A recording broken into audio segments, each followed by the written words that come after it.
Okay. Excellent. Well, I'll welcome everyone to GBOS on 18th of October or August. I'm wishing the year away. The 18th of August, 2025, our regular meeting. I will read a couple of quick notices and then we will kick it off. So, Girdwood Board of Supervisors committees, subcommittees are subject to the Alaska Open Meetings Act, as found in Alaska Statute 44.62.310 and Anchorage Municipal Code 1.25, public meetings. Girdwood Board of Supervisors operates under the Girdwood Public Meetings Standards of Conduct. I will call the meeting to order at 7:01 p.m. As is standard. Brian, would you like to do the land acknowledgement? Absolutely. So the Girdwood Board of Supervisors acknowledges the indigenous peoples of Alaska, whose land we reside on. The community of Girdwood, situated between the areas known to be Kenina and Elliptic homeland, respects the people who were stewards of this land for generations. We commit to the continued stewardship of this land and are grateful to be a part of a wider community that seeks to maintain a sustainable use of Girdwood Valley for present and future peoples. Thank you. I'll ask staff to do a roll call, please. Yeah, absolutely. Brianna Sullivan. Yes. Thank you. Brian Burnett. Present. Jennifer Wingard. Present. Mike Edgington. Present. And Kelly Konecki is excused today. Thank you. First of all, I'm going to apologize. I may start coughing at any point, in which case I will possibly hand over the chair temporarily to my fellow supervisor in the room. Hopefully not. Some quick announcements. Public is encouraged to ask questions and provide comment. Please raise your hand physically or virtually and wait to be acknowledged. To help discussion stay productive, please direct your comments to the board rather than other members of the public. Keep your comments focused on the business under discussion and be respectful of everyone's opinions. There is a short plat, case S12852, scheduled for a non-public hearing at the Planning Department Director, due on 9/22. Materials are in the link. We have several upcoming meetings. I don't think we have any updated schedules, do we, Margaret? I think they're just the only one that's scheduled so far is the non-profit grant on September the 23rd. Correct. Start with agenda revisions and approval. So would anyone like to move tonight's agenda? I'd like to move to approve this evening's agenda.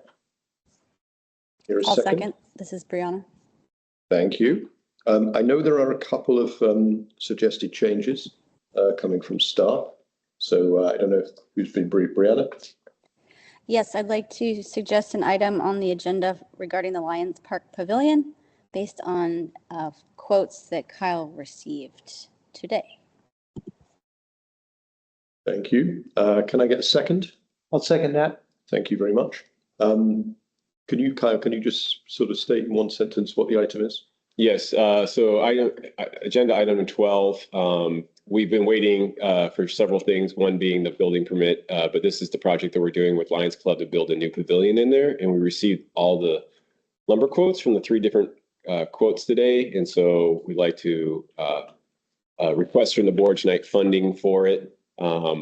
This is matching up with a land water conservation grant, which will reimburse half the cost we spend on this. And then also Lions Club has raised $25,000. So we like to have that in old business tonight so we can move forward with ordering the wood. It takes 8 weeks for the wood to get here. And then we want to bring our contractor in to start the civil work. So we'll have to make a decision if we can build this year. But one thing I've noticed in the quotes is that it hasn't got any cheaper. They're getting more expensive. So right now is the time to buy the wood before it gets more expensive. It's, well, I'll talk about it, but it's yellow cedar coming out of Southeast. We're not seeing deflation. No. So I think that would be item 20. And the suggestion is to have it after item 11. Does that? Item 12 and after. So just pushing. Okay, but item 12 is a different item, isn't it? Oh, is that right? Oh, sorry. Yes, yes. Oh, yes. Item 20. Yeah, so we'll call it 20 and we'll have it after item 11. Does that comport with your intent, Brianna? Yes, it does. Thank you. Thank you, Kyle. I'll double check the second. Okay. Yes. So let's do that by assent. Does anyone object to that change? Okay, I'm not seeing any objections, so we will adopt that amendment. And then I think there was also a request to move item number 12 to all business for the same reason in timing. Correct. Yes. We can ask somebody just to move that change. I'd move that we move item number 12 to old business this evening. Thank you. Could I have a second? Second, Brianna. Thank you. Again, this is something we've already encumbered the money. This is just authorizing the spend for a particular contract. Any further discussion on that? Moving item 12 to old business.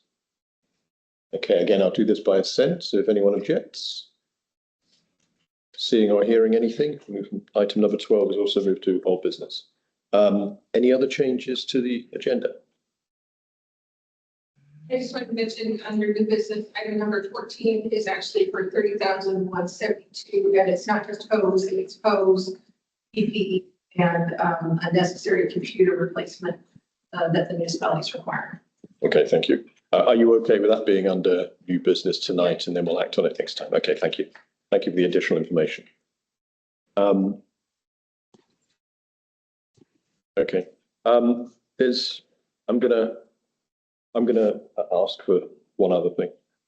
There is an item I'd like to put under new business because I think we should probably act on it next month, which is just to give GBOS the opportunity to perhaps make a statement around the 50th anniversary of unification of the municipality. I know people in this community have strong opinions on that. So if we had that as an item of new business at the very end, we wouldn't necessarily have to discuss it tonight, but that would give us the opportunity of acting on it next month. So I will ask if anyone would like to do that.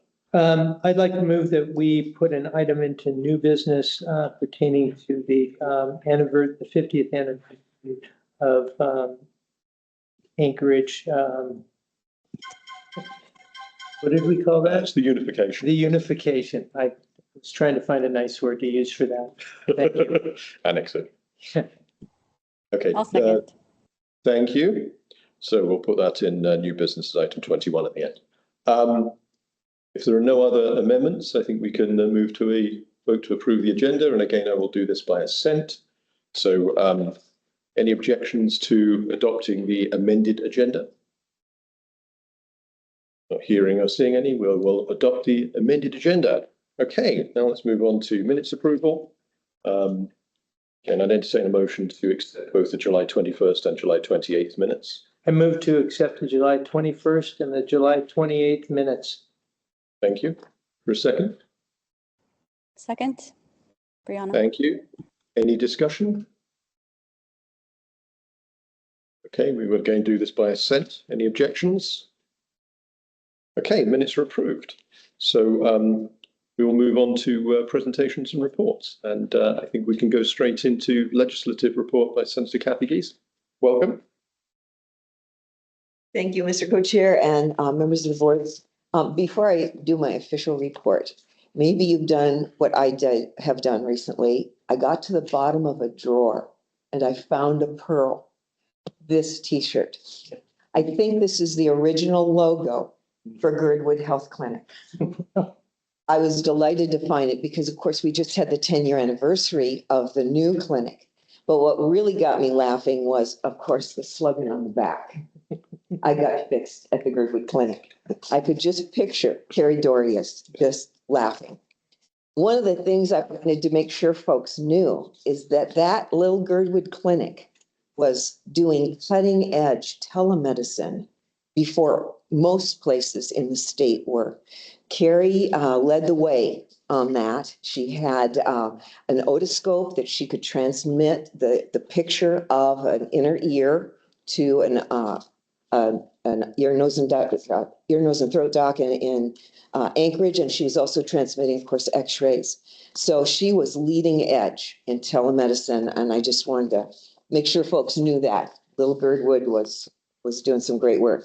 But to my official report, not a lot going on right now. Tomorrow will be a special session convening. It will be a technical session. So that means that just the presiding officers, so Speaker of the House, Bryce Edgman, and Senate President Gary Stevens will be in the two bodies, and they'll gavel in, go through an agenda, and adjourn. No one needs to be present. So that's what a technical session is. They will adjourn until August 31st. something may come up. There may actually be some work that we would need to do, and they could alter that and call us back sooner. But on August 31st, they would call us back, again, in a technical session if there's no work to be done. So again, we're not moving the whole legislature there. We're not bringing our staff in.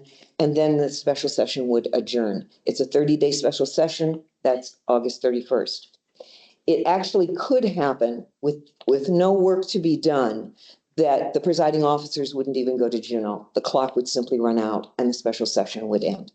So that's the question I mostly get. You know, what's going to happen tomorrow? Nothing. In terms of Girdwood, though, things that I'm working on, I am getting a lot of email messages about Crow Creek Road and its maintenance. So I'm talking with Zach Johnson, who is our assemblyman, and see what we can do on that.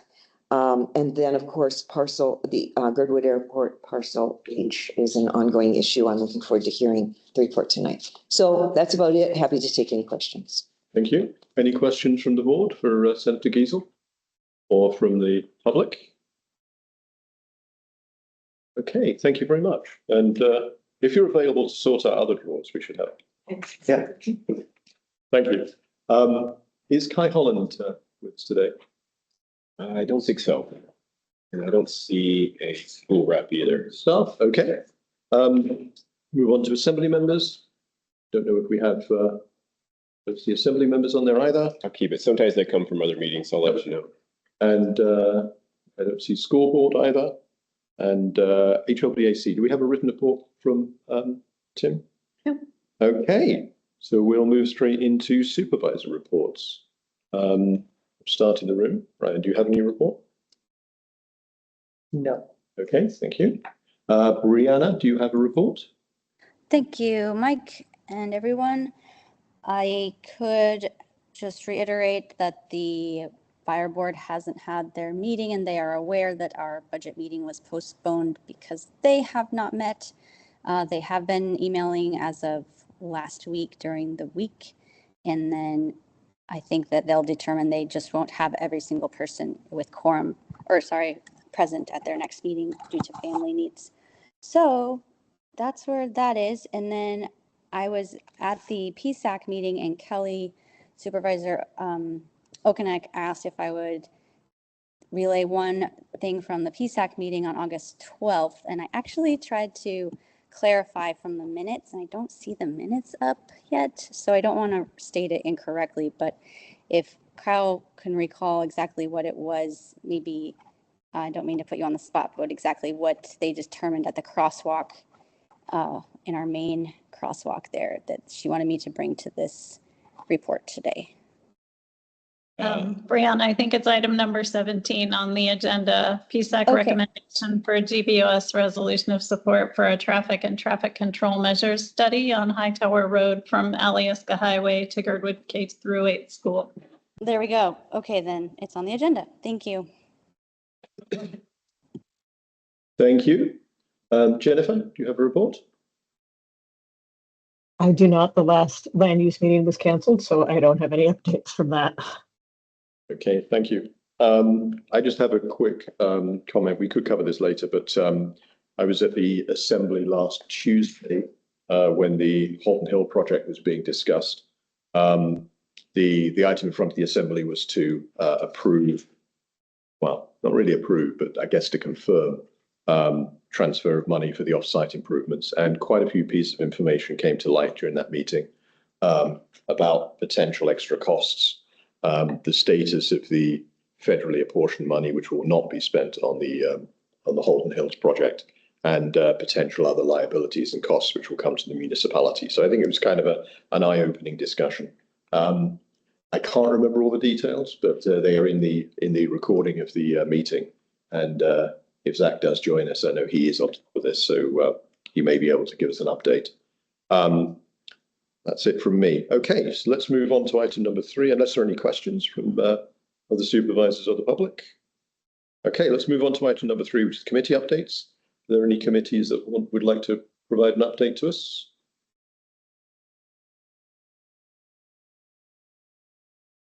Okay, I'm not seeing any, so we will move on to standing reports. Proposed Girdwood developments, that's in the packet, not been updated since last month. There have been a few changes, but we will make sure there's an updated version next month. I think if anyone has questions, we can take them. Girdwood Airport Parcel H, we actually have an item in old business about that, so I'm going to postpone that discussion until then. GBSA non-property tax funds, I did get some information last week that the Treasury, which is the department that deals with revenue, is predicting that there will be a decrease in room tax and car rental tax this year. I think they're expecting, I think the increase in prices over the last few years to slow down, to stop, and visitor numbers to be a bit lower this year. I think the other taxes, the other income probably is staying about the same, but definitely short-term rental and hotel taxes and rental tax will be lower this year. I don't have an update on rules and procedures. I don't have an update on STR registration. I don't know if anybody else wants to update on any of those topics. Hey, not seeing any. We will move on to item number 5, service provider reports. Start with the fire department. Please, Chief, go ahead. Yeah. Bring an item for show and tell. You also might be interested in this. We had a FEMA grant and we received a SIM mannequin, and we'll bring him up. And so you can just see what we have. That was the heavy breathing. That was the heavy breathing, yeah. So we're very fortunate to have got this grant. And he can, do you want to show him? Oh, yep. Reconnect him. His breathing a little too heavy in the back. Sorry about that. So while you're doing that, I'll just talk a little bit. We have a recruitment open house on the 23rd and 27th at 7 o'clock for new members. Our ISO rating is now a 3, not a 2, 4. They did a review and they amalgamated us into a 3. We're looking at what we would need to get extra points to a 2. That affects people's commercial and residential insurance rating. The difference before was a 2 was where we had hydrants in the valley, and a 4 was where we did not. So that's that. Meg Carlson is a new engineer. We're hosting a tactical emergency casualty care and a pre-hospital life support class this weekend with free attendance offered to Alyeska Ski Patrol, and we worked on Blueberry Festival emergency planning. The picture up there is from the mud rescue at Ingram Creek on Friday. That was probably a very close call, right? Because by the time the crew got the individual back up to the parking lot and went back, the water was over where it was. So that was one of those cases where we had 7 people on that response. We needed each of those 7 people. I was in the parking lot and everyone else was down there. So we needed all 6 of those people working on that rescue. If we had just had 3 people, like we sometimes only have, that would not have been enough to do that rescue successfully. So super proud of the crew and everything they did on that day. And, you know, we train a lot for these things. We have maybe 1 or 2 mud rescues a year, but this was a situation where we definitely can 100% say that we saved a life today or on Friday. So, okay, next. Our stats for July, the picture is actually from June from a Byron Glacier call. We were helping the Alaska State Troopers. We've had in July, we had 21 EMS calls. We transported 14 patients. Vehicle accidents 1, mud rescues, water rescue 3, call outs for mud flat walkers 3. Those come out directly from evaluation. We had 2 fire CO alarms, 4 outside fires, 2 service calls, and 1 man down. A man down is usually like you see more man down calls sort of downtown Anchorage. So occasionally we'll have one. And now we'll switch to the SIM man. And Lieutenant Vice and Deputy Chief Garhard are here. That's our demonstrators. So, again, thank you, Chief, for getting this grant. Yeah. It was huge. This provides auscultation, which is something that we have a hard time with in back medic rig, which is hearing lung sounds on patients. The patients can have a lot of different presentations of lung sounds and different concerns that we need to be aware of. We have different cardiology, cardiac rhythms, and things that this can produce as well. This can take full activated shock defibrillation within the mannequin as well, which is pretty impressive. We don't have to use a little trainer box or something else. We can actually use all of our live tools and equipment on this unit directly. We also have a standalone tablet where we actually can visually see all the interventions, all the changes, all the vitals. We have everything basically set through an algorithm. So as we do a proper treatment, we'll get a proper response. If something is improper, patient goes downhill. And we can see that, and then we have to make those adjustments and change it as we go through. We do have options for making different noises and sounds. As you heard when we came in, we had some heavy breathing in the background from some as an asthmatic attack. We've had a lot of other options, but it's phenomenal. So, yeah, show them breathing, maybe. So you will see some test drives on it. You'll hear a little bit. It's working through some network stuff right now, but let's get them going.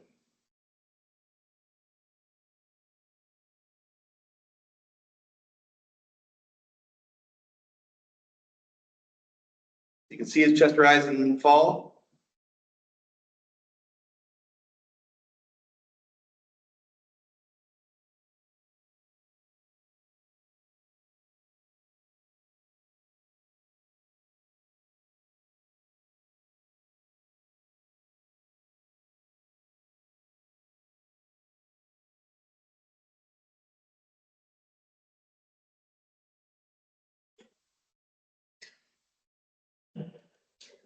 So it's pretty realistic. There's something. So we're able to again work through this. We have the individual that can be running this tablet can actually be outside the room on a headset, listening to all as we're actually talking the bedside manner of the patient. And answering questions. And answering questions. There's some feedback, kind of communication loops that we can create in here as well. As we set up all of our equipment, our monitors, and everything else, it's really phenomenal. Okay, thank you, Chief Weston, for getting this amazing opportunity for us to, again, for training and for more hands-on experience. So really appreciate it. Thanks. Thank you. Thank you very much. I meant to ask, does he have a name?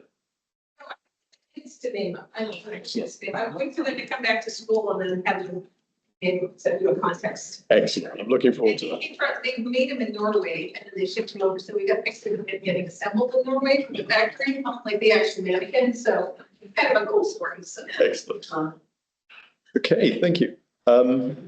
Any questions from the board or the public?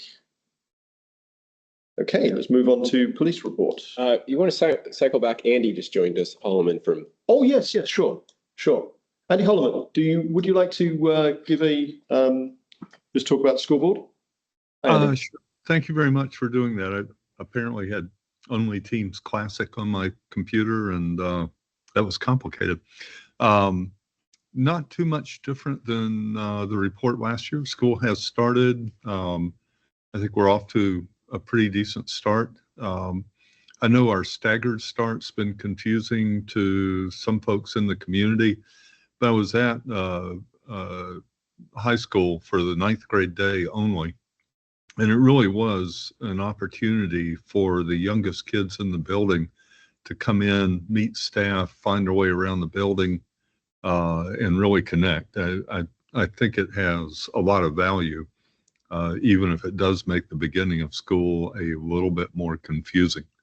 Other than that, we are still looking for folks because there was some very last minute funding that's increased the number of teachers. If anyone in the room happens to be a retired teacher, there's some real advantages to coming back and working for ASD again. Please let me know if you want details, but that would be a great thing to do. The other thing I did look into in regards to the construction for Holton Hills, there is no construction that's actually on ASD property, so we don't have any direct oversight of anything. There was a question from the person that works with the cross-country ski team about trail connections, and I think we've got them hooked up to make sure there will be access to the trails from the school campus, but we'll follow that as things develop. I admit I don't know the geography of the area very well, but apparently they're sharing a service road, but it's not our service road.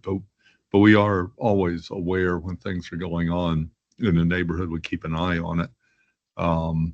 But to my knowledge, there's no direct concern right now for ASD with any of that. And that's really all I have right now. It's been a quiet couple of weeks. And Thank happy you. to take any questions.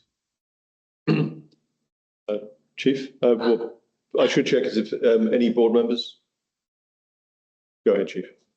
Just wanted to make you aware that I sent a letter to the municipality because I was concerned that the fact that they've extricated or they had a large pile of dirty debris or contaminated soils that had car parts and things in it next to the bike path that the kids use to go to school. And I just want to let you know that I sent the Heritage Land Bank an email notifying them that I saw that. And I was concerned there's a very large pile with lots of car parts in it next to a bike path. Could be an attractive nuisance for kids that might want to climb on it and also explore it. So I wanted to let you know that I did that. I haven't heard any response back from the municipality. I appreciate that. And you're saying it's not on school grounds, but it's right next to the path students take to get to the school? Correct, yes. And it's been looking, that area used to be the old dump, right? And I believe it was capped and there was a lot of remediation done, possibly, or at least it was capped. I don't think the municipality hopefully excavated into the dump area, but just know that I was just concerned that was there. It's been starting. I think school possibly has started. But anyway, I just wanted to raise that concern. Yeah, in Alaska, that may be a reason to call in an archaeologist and stop the project while we look for historical significance. So, kidding. If anyone sees anything for a 73 Ford pickup, please call me. Thank you. Actually, I do have a question. I remember there was a proposed change coming from the state about how municipalities fund schools and what counts as local contribution and what doesn't. And I believe that potentially has something like a $15 million impact to ASD. I don't think the hearing has happened yet, but I'm wondering if you could share any details on that. I will. It's a real technical thing that is confusing, and I probably should have mentioned it, but people get bored with it pretty quick. The source of the problem is that Alaska is the only state in the nation that the state takes federal impact funds and redistributes them. And part of the reason they do that is we do have a lot of local areas where there's federal impact money, but no local government to actually receive it and fund their school district with it. But it makes Alaska subject to an equity test to be sure that some districts aren't funded at a significantly higher level than others, even after the local contribution is considered. Apparently what happened is some districts, not Anchorage, got more transportation money than they actually used, and they moved that transportation money into their general fund. That caused the state to fail the equity test, and this ostensibly is an effort to correct that. We don't actually understand how it corrects the failure of the equity test. This has from the beginning seemed like something very focused on Anchorage, and we're not really the source of that problem. We've always been limited by the equity test and how much local money can be put into our schools. But to back up a little bit, at first, earlier in the summer, they were going to pass this as an emergency regulation at the state school board meeting. It was put on the agenda a few days in advance. Our administration called, talked to them. They said that wasn't actually going to happen. They took it off the agenda. And then like the day before the meeting, they put it back on again. And a number of us called in because it's pretty explicit under state law what constitutes an emergency. And we couldn't see any way this happened in relation to the Open Meetings Act. You can't just put something on the agenda at the last moment. It needs to be noticed unless it really is an urgent or an emergent situation. They voted to delay it, but now they have gone through the process. They've taken public testimony. At the next school board meeting, the state school board meeting, they're going to consider the motion. And it's vague. We are reading it, and we think that certainly any money the municipality contributes would be a local contribution. It may be that any money we collect for lunches from students might be considered local contribution. If we go over the local contribution, that money has to be reimbursed to the state on a dollar for dollar basis. So potentially it's very punitive to Anchorage. We don't think it actually solves the issue that the state has with the federal government. And we don't really understand why they're doing it, in all honesty. If you are talking to any state school board members or your local representatives or senators, please let them know we don't understand it. We'd like a better explanation. We don't think it solves the state's problem, and it potentially limits what we can contribute to the Anchorage School District. So that's how we understand it at the moment. And I haven't gotten any recent updates on it, but it's confusing and disturbing. When they first proposed this amendment, it was in the wording, it said it only applied to school districts of 33,000 students or more. That's Anchorage only in the state of Alaska. So obviously it was aimed at us, but like I say, we're not actually the source of this problem. So I don't understand it very well. I apologize for not having a great explanation for you, but that's kind of where we're at. Thank you. Do you mind if I ask Senator Giesel if I could just, is there anything from a legislative point of view that can? We have the same concern that Mr. Holloman expressed. We think it is targeting Anchorage, and again, not sure what the point is. So the Senate, at least the Senate majority, has significant concerns about it. Okay. And what are the next steps? What's actually happening next?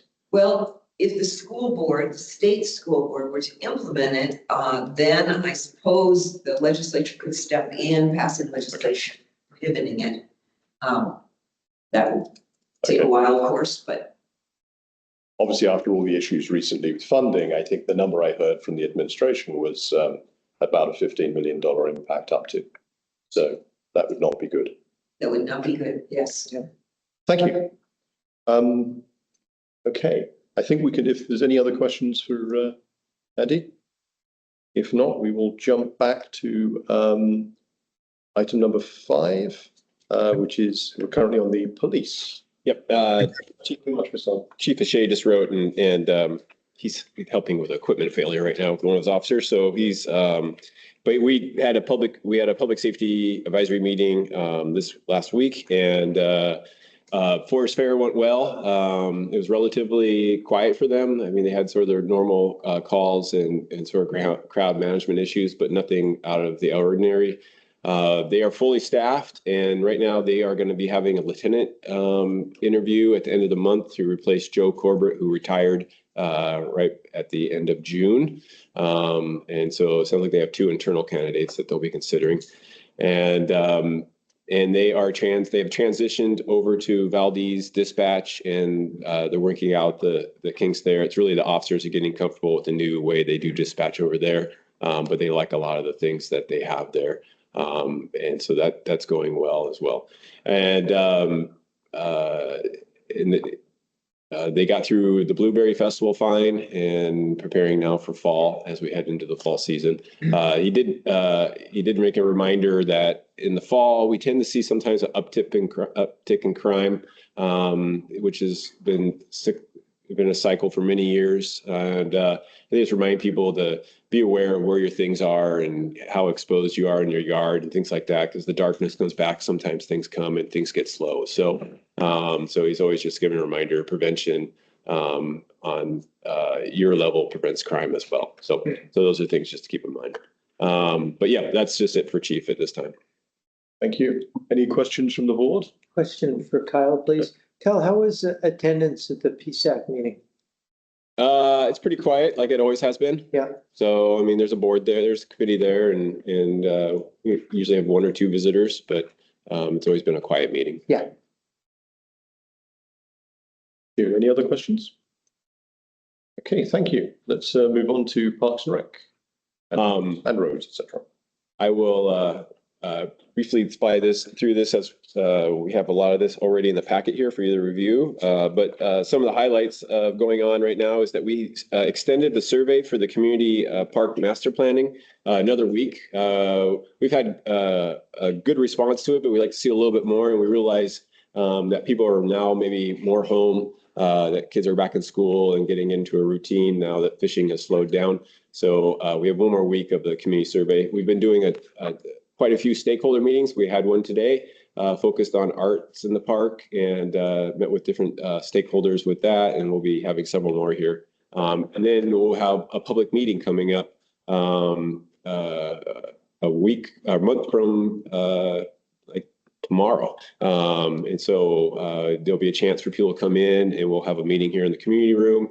And once again, seeking input from people on what they want to see in their parks and what maybe new park parcels they like to identify that we maybe expand for the future. So this is a chance for us to get a good plan in for parks going forward. A huge volunteer and thank you to our Alaska Trails crew, Youth and Parks, and our Trail Angels or volunteers. We've done a ton of work on the middle of Iditarod this summer. If you remember ever hiking the section between Crow Creek Road and Crow Creek Road on the west side up through Ann's Meadow, it's a wet mess up there. Well, no longer it is. Those guys have done a ton of drainage work up there. We've hauled in gravel. We had a Trail Tuesday night where some of our most dedicated volunteers, older volunteers came out and we hauled gravel in and filled in a turnpike up there. And then we've had this Alaska Trails group, which has been great for us, crew of 5, and they've been out there for now 8 weeks. And they're going to come back next week and finish out the final 2 weeks for a total of 10. So the improvements have significantly made the trail much better out there. And a huge thanks to Paul Cruz. He's been our bridge guru. We've repaired several bridges that had broke over the years, and then we're putting one more in next week. And so that's been great. And these have been all funded through a state appropriation and also a recreation transportation grant or RTP. And so it's been a real good accomplishment. I call this phase 1. We still have phase 2. We are working on that section between the school and the Iditarod, between Crow Creek Road, and so we will continue to work that section, but we'd like to see this section be in much better shape. We're excited to see how it works with the Girdwood Marathon this year, because that's always been the wettest and the slipperiest section of the trail, and we've done a ton of work on netting the boardwalks and all that. So that section hopefully will be a breeze for the runners as they run through there. So yeah, that's a big accomplishment there for trails this summer. Our seasonal crew has been really good about keeping up on maintenance of the park, skate park, tennis courts, all the different facilities, and keeping them active, and then also trying to keep up with our flowers. It's been a really dry summer, so they've been doing that, but the flowers are going off right now, and thanks to Margaret for leading that. All the planters around town look really great at this point, and moving along. And then another group we had this summer was Youth and Parks. We had 30 kids come on 2 events and haul in gravel. They created a gravel train, and we would load up half buckets and they would haul it in to different trails. So we recoded the whole lower Virgin Creek, the upper Virgin Creek trail to the falls. And then we brought a lot of gravel in for different parts of the Iditarod Trail in the middle of Iditarod. So it was really great to have them, and they'll be a great resource for us in the future to make that work. That aspect. As well, we're working through our grants. Tonight, we'll talk a little about the Land Water Conservation Grant that's helping us with the Lions Club. And then I just touched on some of the other grants here. With the suspension bridge to replace the hand bridge or the hand tram, we are turning the corner. We've finished design and now we're getting ready for bid. And we hope to bid the project here in later September, October. 1, to find out what is the true cost, and then 2, do we have enough money? And if we do, then get the thing going so that the contractor can start procuring the materials for it. The real thing that's got us concerned is the steel and the tariffs on steel.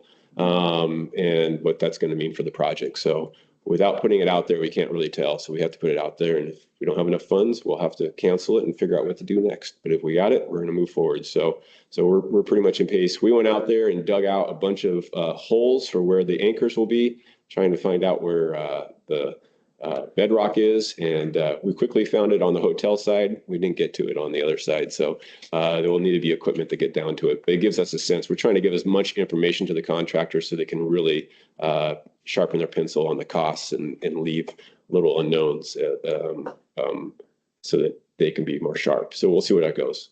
Thank you to Margaret for keeping up with our social media and websites out there. And then here's a bunch of links to different reports and everything within from different representatives, so you can keep up on that. Roads, we are going to be moving into some projects here in September. We got one more fish culvert to put in up on McGeeve. We have finished pretty much the whole Davos fish culvert at the end of Alyeska Creek. We are just finishing up with final landscaping, and tomorrow they're going to come and put the recycled asphalt or gravel on top to cap the top of the pipe in the work area. So that will be the final step. And then it'll go into a warranty phase for a year. So we've gotten that done. Fish and Game came out and gave the check off on it on Friday. So they were pleased with what we came in, and we had some fish going through it, which was timely. So that worked out really well. But the thing I'm really looking to see how it does and looking forward to it is when we get a big flow of water from a storm. There should be that shouldn't be a factor. The two culverts before, I always worried about a tree coming down and plugging one, and then you have a big blowout there. And then with that work, we reinforced this area. We buried the gas line 20 feet deep before the gas line used to go over the top of the pipe, and then we lowered the water line through there. And those are two critical mains for utilities that serve the residential area and Alyeska Hotel, so that area is much stronger than it was before. That aspect. We are behind on invoices from our contractor. They've been so busy this summer. They are on 2 federal grants, and those grants have all been extended because they're trying to spend the funds because they're afraid they're not going to have the funds next year. The parties that have hired Western. So they are going to wrap those up in August, and then they're going to get back over here and work on some of our projects. And at that time, they can catch up on their invoicing as well. It sounds like all hands on deck with what they got going on. But where we are in budgets, we're right where we need to be this time of year. And so, lots of bills will start coming in here. They'll get us caught up, but everybody else is right where they need to be, and we're looking good. So now we're, we'll later on tonight talk about 26 budget and get ready for that. So that's a quick report. If you got any questions, let me know. Any questions from the board or the community? Okay, thank you very much for the report. We'll move on to public comment. Person suffering public comment, state full name. Public comments limited 3 minutes per person. Subjects not listed on the agenda. Would anyone like to make public comments? Seeing anyone? So we will move on to old business. Item number 6, bed tax allocation to Girdwood to mitigate negative impacts of short-term rentals. There is a document, a couple of pages in the meeting packet, just explaining what we think bed tax raising in Girdwood. It's about 1.5 million a year, roughly, or 1.5 million this year, a little bit less the last few years, but that sort of order. Of which I think there are various ways that money is split. Some proportion of it probably could be used for Girdwood projects, but the exact details are unclear. There are many proposals for ways that could be changed in the near future. We're going to hear that mostly through as the budget process kicks into gear September through October this year. I don't think we have any particular action on this item unless any other board members want to move something.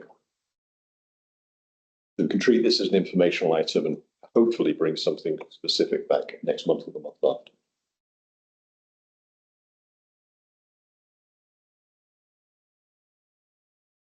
Okay. My question. Yeah, please go ahead. Who put this page together? That's data I have. Oh, right on. Thank you. This is a informative page here. Okay, if there's no more discussions on that item, we will move on to item number 7, which is Parcel H Airport. I'm not aware of again, if we have any specific action tonight. I think there's an opportunity here just to share any updates. We have a question from Deborah. I just want to check if anyone else in the board has anything to add first, and then we'll go to Deborah. So question, Yeah. are we going to discuss the pending legal action out there? Or I think we can acknowledge there we is can at ignore, least yeah. I'm not sure the exact status. Do you have a? I don't, I just glanced through a memo that I saw. Yeah, I know we saw a memo saying there was an I intent hoping to. someone from the Right. Alaskans for responsible airports is on tonight. Okay, so yeah, I think there was an intent to appeal or object to the awarding of the extended lease. So I'm not sure if anyone is able to speak to that or wants to speak to that, but it's not an action from our body. So I will pose the question out, and then we can take the comment from Deborah. Go ahead, Deborah. Hi, thanks, Mike. So, yes, I'm here representing Alaska's for Responsible Thank you. Airport Development, ARAD. And I'd just like to say that we would like to remain on the agenda under the standing reports for the future. And I would really appreciate that. Thank you. Okay, thank you. So what we'll do then is we'll, if nobody objects, we'll keep it as a standing report under item 4 and not necessarily have an item under business unless there's something specific we need to take action on. Chief, Michelle, I'm not sure which. Michelle's fine. So I will mention that the Parcel H has been going through DPS for plan review for project things are happening on there. Obviously, the airport hasn't updated their land use plan for the airport, so that's kind of interesting. But I will say, as part of the review, I did ask the airport for an updated copy now that Parcel H is new for the airport safety emergency plan, and they don't. Okay. Thank you. Any other comments or questions on this item? Okay, let's move on to item 8, which is PSAC recommendation for GBOS resolution of support for 2-year extension to the Girdwood Police Services contract with a significant cost increase. I know we did have some questions out to the municipal attorney.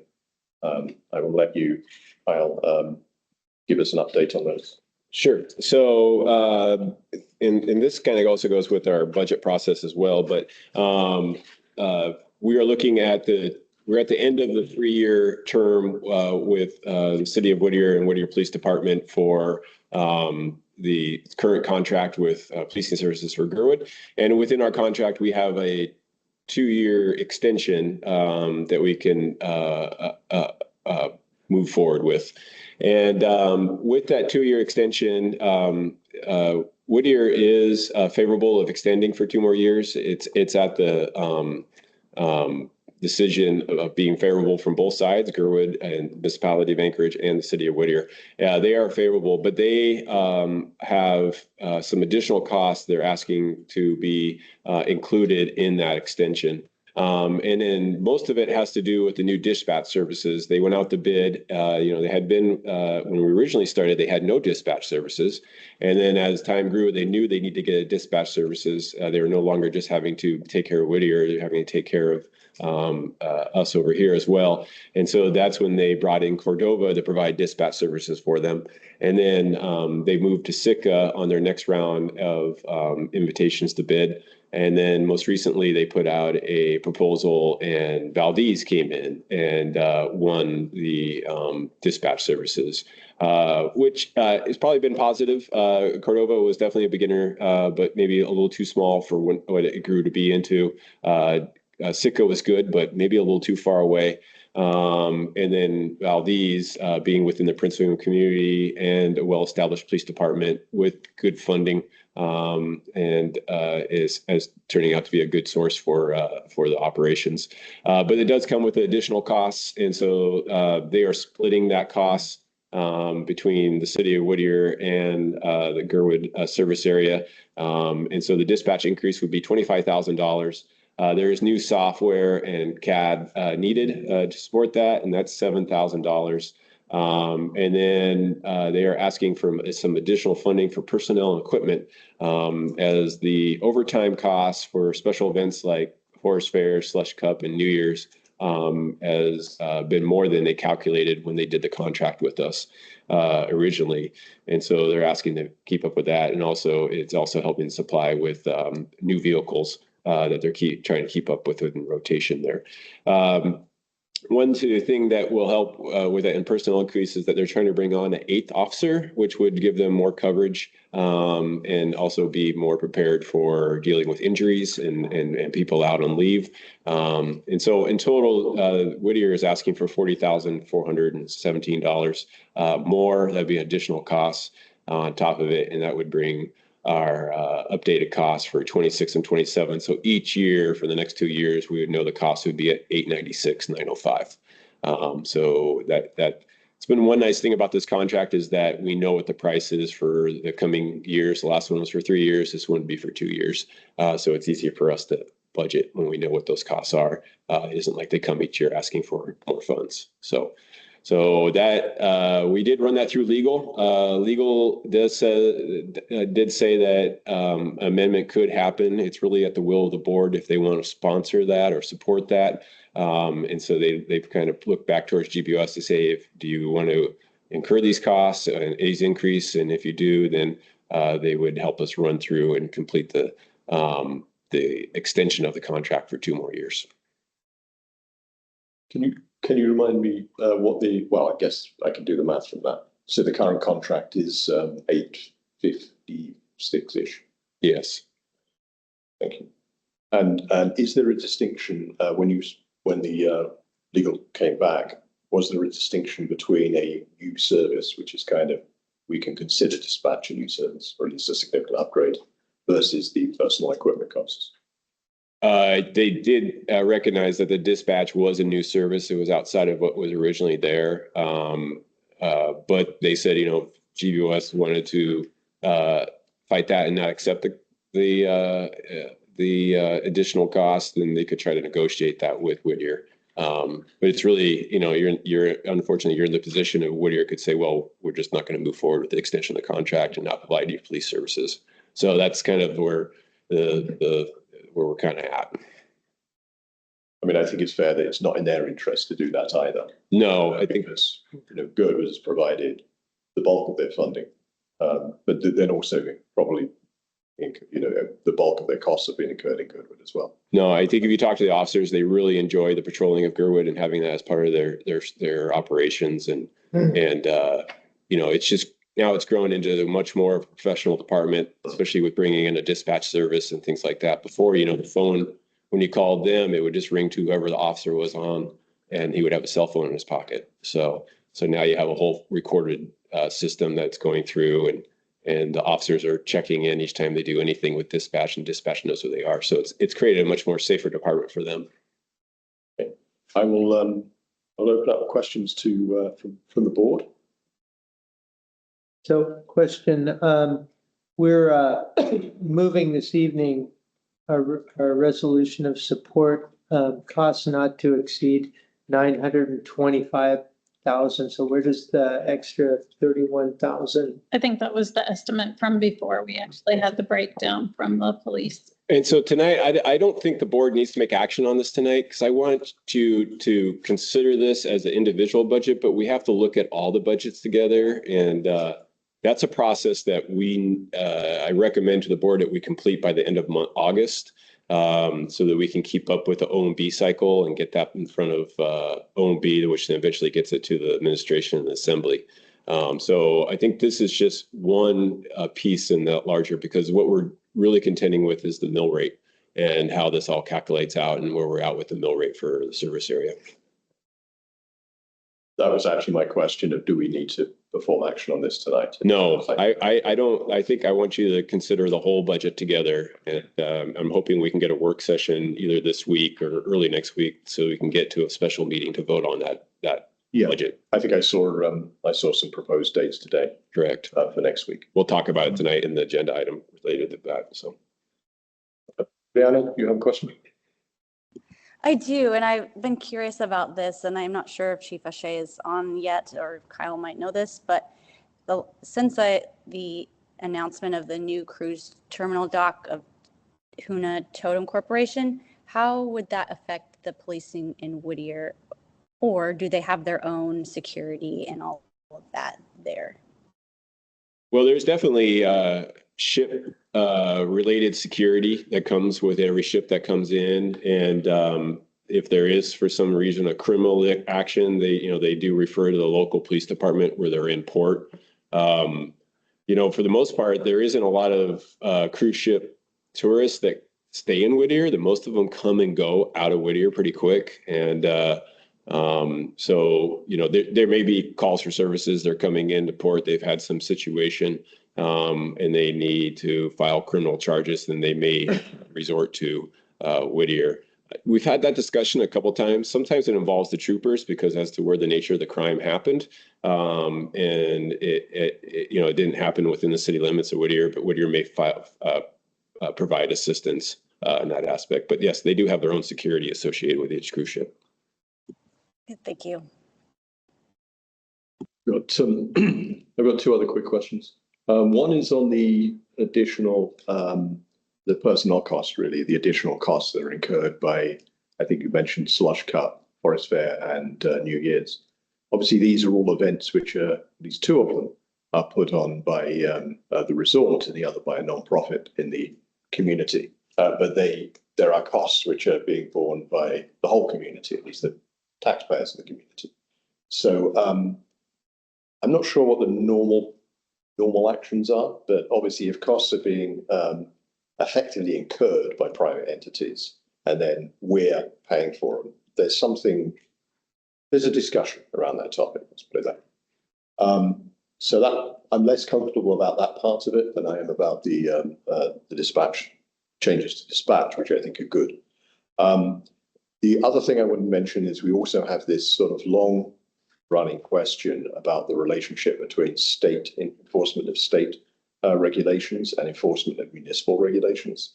And I think that should be part of any discussion we have on this item. Now, I know we're not acting tonight.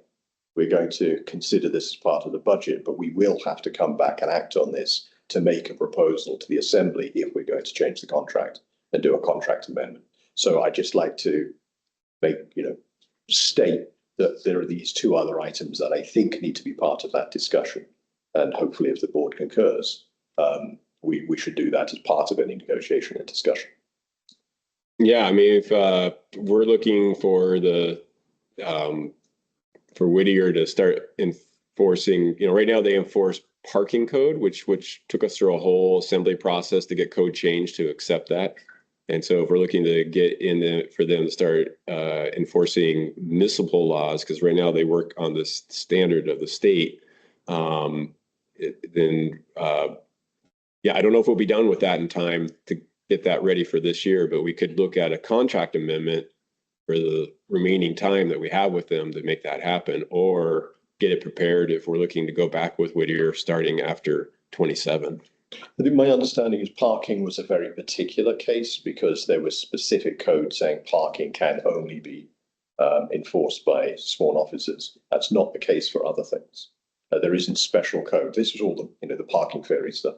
So parking was a very special case and required changes in municipal code. My understanding is that wouldn't be required for other things.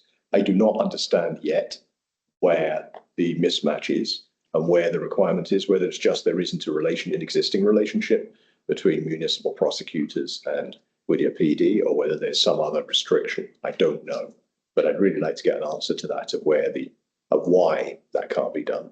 Parking was a separate case. Yeah, probably can. You probably can be done like anything. We just have to work through what the complications are. Because if you have, I could see also for Whittier, they're going to be working under 2 different prosecuting offices with a small department trying to sort that out, and so we've already had a little bit of a struggle with the parking code, but they're starting to get it. Because that system, once they understand it works.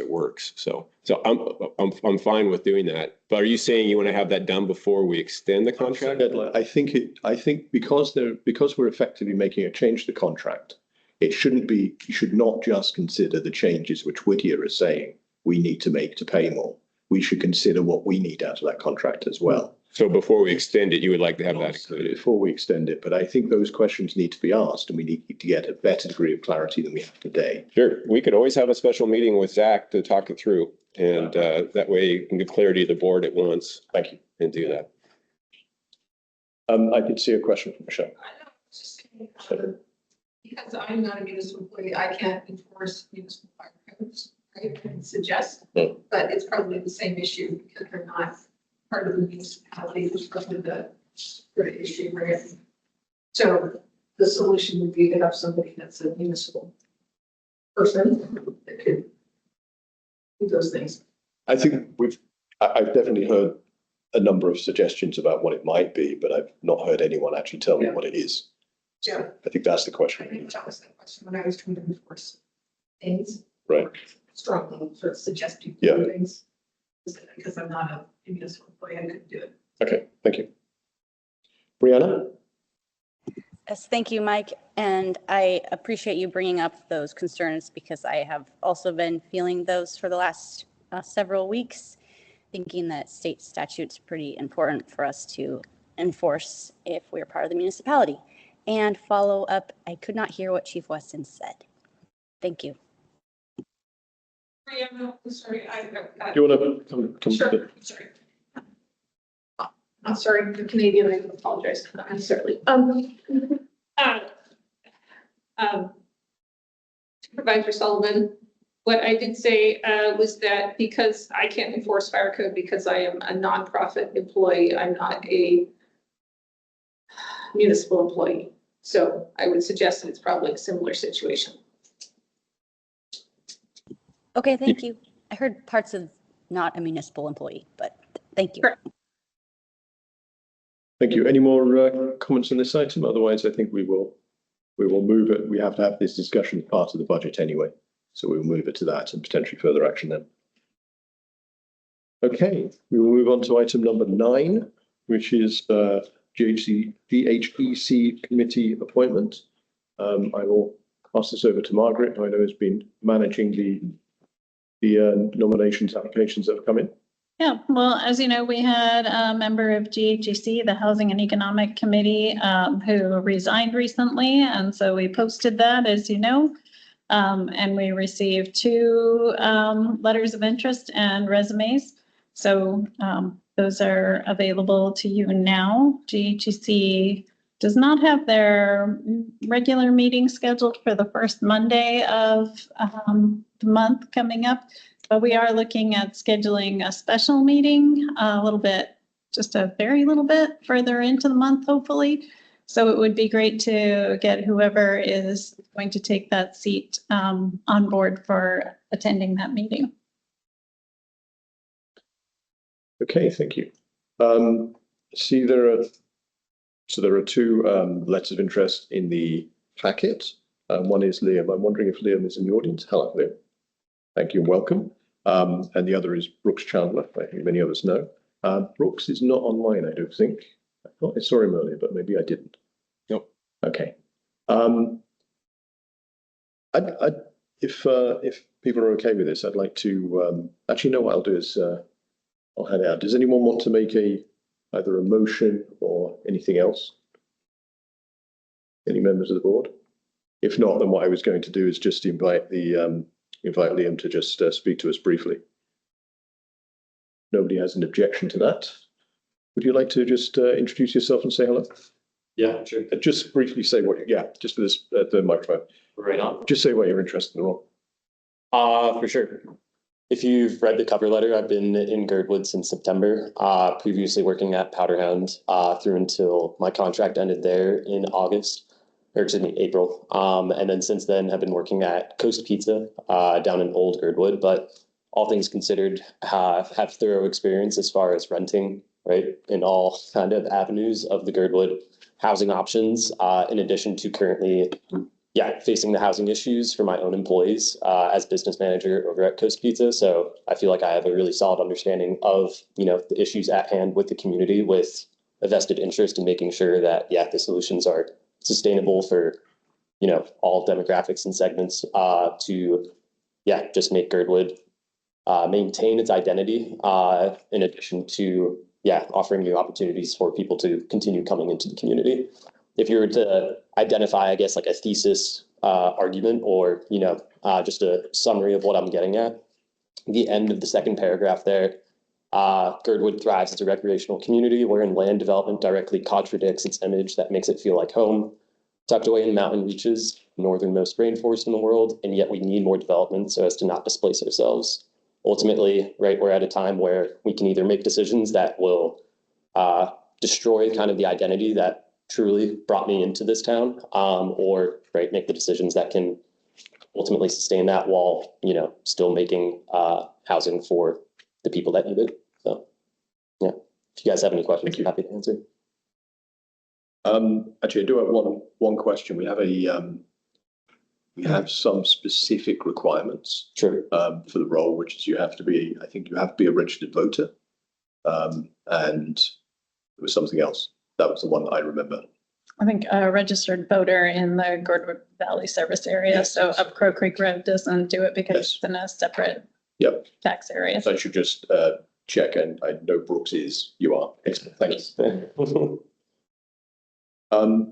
Any other questions from the board, or does anyone? What is the will of the body? I guess is the phrase. Does anyone want to move an action tonight? I will make a comment if I may, and then potentially, and then after I'm done, we can maybe make a motion from there. I'm going to start off by saying I have a tremendous amount of respect for Brooks and all he has participated in this valley, and he represents a long-standing wisdom about how things have transpired in the valley and where we're at right now. But I'm also thinking that we're in a position in the valley where we need perspective from people that we need new perspectives in this valley when we're going to be making decisions about whether it's housing or where we're spending our money. And I appreciate being able to get someone that is speaking from a position of being an active renter in the valley and a perspective that I have not embraced, in 40 years since I've been a renter. And these perspectives are very important as we move forward. So I really appreciate you stepping forward and offering to be part of the GHEC. Thank you. Thank you. Brianna. Thank you, Mike and Brian. Liam, thank you very much for your application and interest and energy. I do not attend all of the extra meetings or GHEC meetings, so I'm not sure if you've been to them lately, but I encourage you to participate in them in your capacity as a community member and someone with great personal experience. And I share the statements that Brian said, that Brooks has lived in Girdwood for a long time, so he has a name recognition and great experience, but it is valid to have some new energy and thoughts. So thank you for putting your name forward. And I was wondering how long you'll be here this winter or next year. Yeah, great question. Indefinitely. So looking to, create a life here in Girdwood. Talking about it in the cover letter as well. So looking to contribute to the future of the valley as well as my own. And yeah, creating that kind of sustainable housing. Thank you. I'll just make a comment since everyone else is. Yes, it's been just under 9 years since I was a renter in Girdwood. Actually, I think my rental property manager is sitting in the audience all the time. I'm sure I was a wonderful tenant. But yeah, and that seems like several worlds away from the situation now. It's changed so much and got honestly so much worse and so much more difficult. So I value all sorts of perspectives. I also value Brooks, as you said, wisdom. And I think Brooks is the sort of person who will make his opinions known, whatever his official role. So I welcome the opportunity to have two qualified candidates. Would anyone like to make a motion? Yes, I would like to make a motion that that we appoint Liam Coyle to the open seat on the Girdwood Housing and Economic Committee. Okay, thank you. Do we have a second? I will second. It's Brianna. Thank you, Brianna. Any discussion? Again, I want to reiterate my respect for Brooks, and what you said about Brooks is that he will probably continue to be around and participate in many matters in Girdwood for plenty of time to come. And in no way am I slighting his contributions to this community. And I think that this community benefits from new thinking from time to time. Thank you. Any further discussion? Not seeing any. Let's move on to a roll call. Oh, Jennifer, Actually, please go ahead. sorry, Mike. Please go ahead. Yeah. Sorry, it took me a little moment to get the hand up. I want to thank Liam. It's fantastic to have two qualified candidates. I do want to say that I kind of wish I definitely wish that we could have both of them on.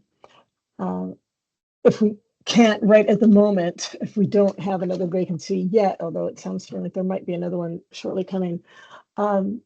I generally like to err on the side of the person who's been involved and active the most. And I'm going to just really have to say that I have seen extraordinary years of involvement specifically on this issue from Brooks that I feel like should not only be recognized and noticed, but also rewarded. So thank you. Thank you. One last opportunity to comment. I'm kind of surprised that no one from Girdwood Housing and Economic Committee is on. We have a coach yet. Crystal, I'm sorry.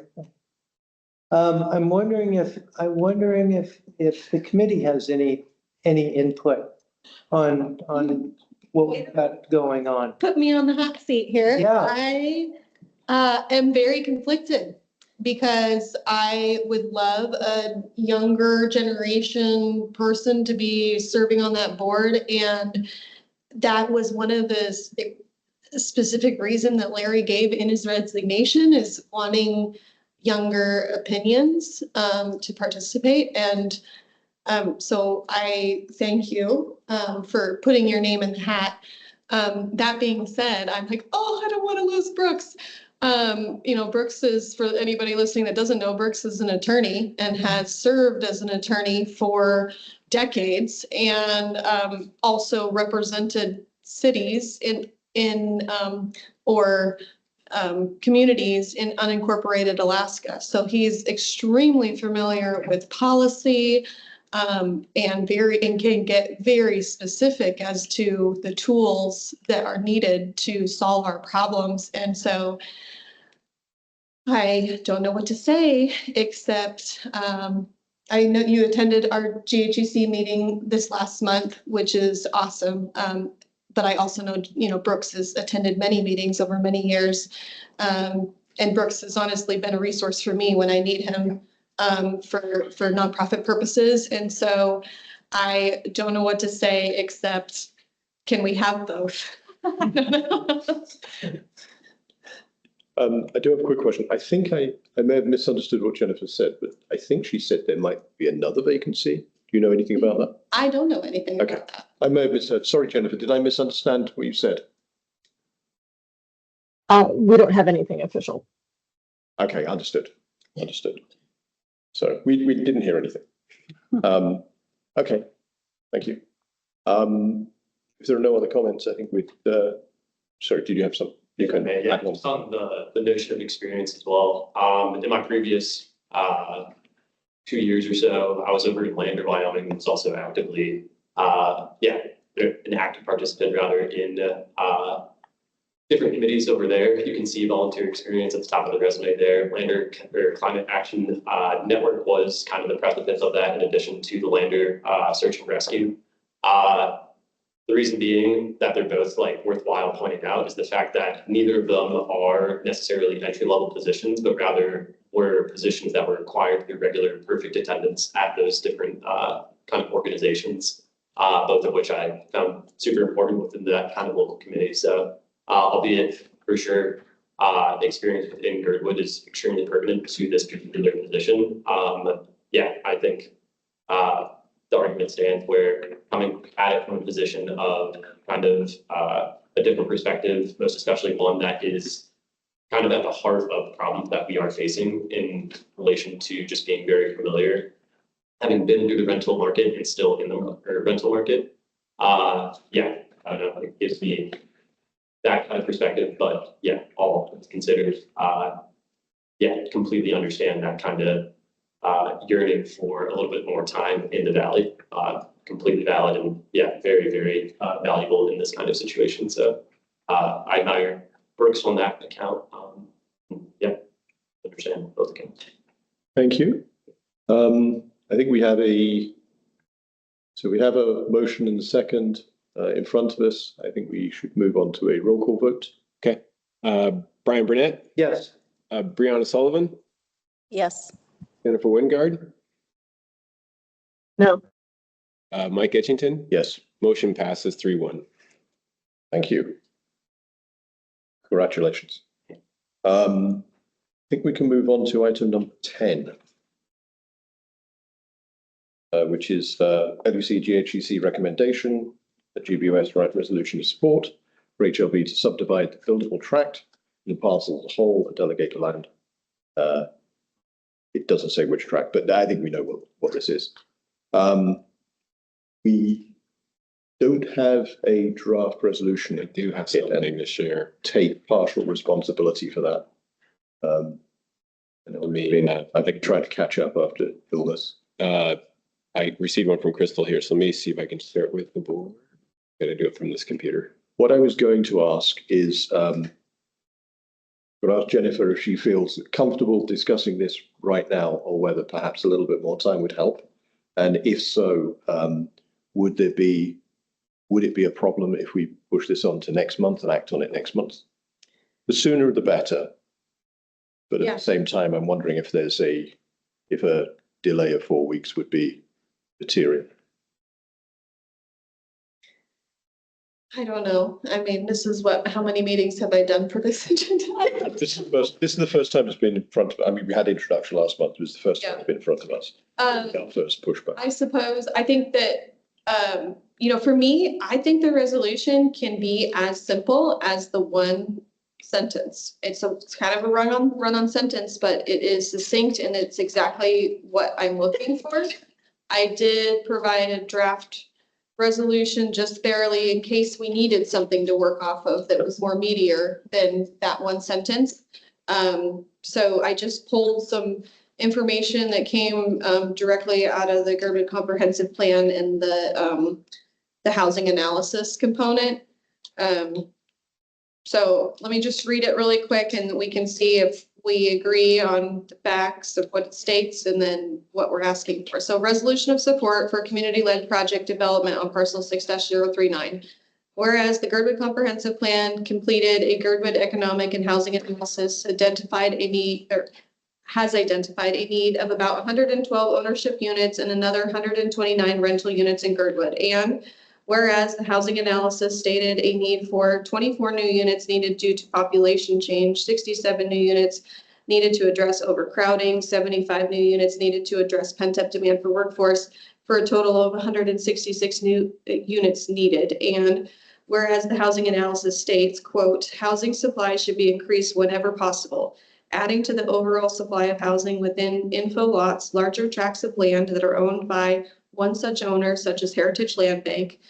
And we can cross out the rest of it, but because that's the main topic here, or Pomeroy Lodging, and adding housing to existing buildings will help to increase opportunities for needed housing in Girdwood. Therefore, GBUS supports for HLB to subdivide the buildable tract from the parcel as a whole and designate the land for development by a Girdwood nonprofit via public-private partnership with a goal of 50% of the land dedicated to development of workforce affordable housing purposes. Yeah. So I'm okay with, removing all of those things from the comprehensive plan if we don't feel the need to include them.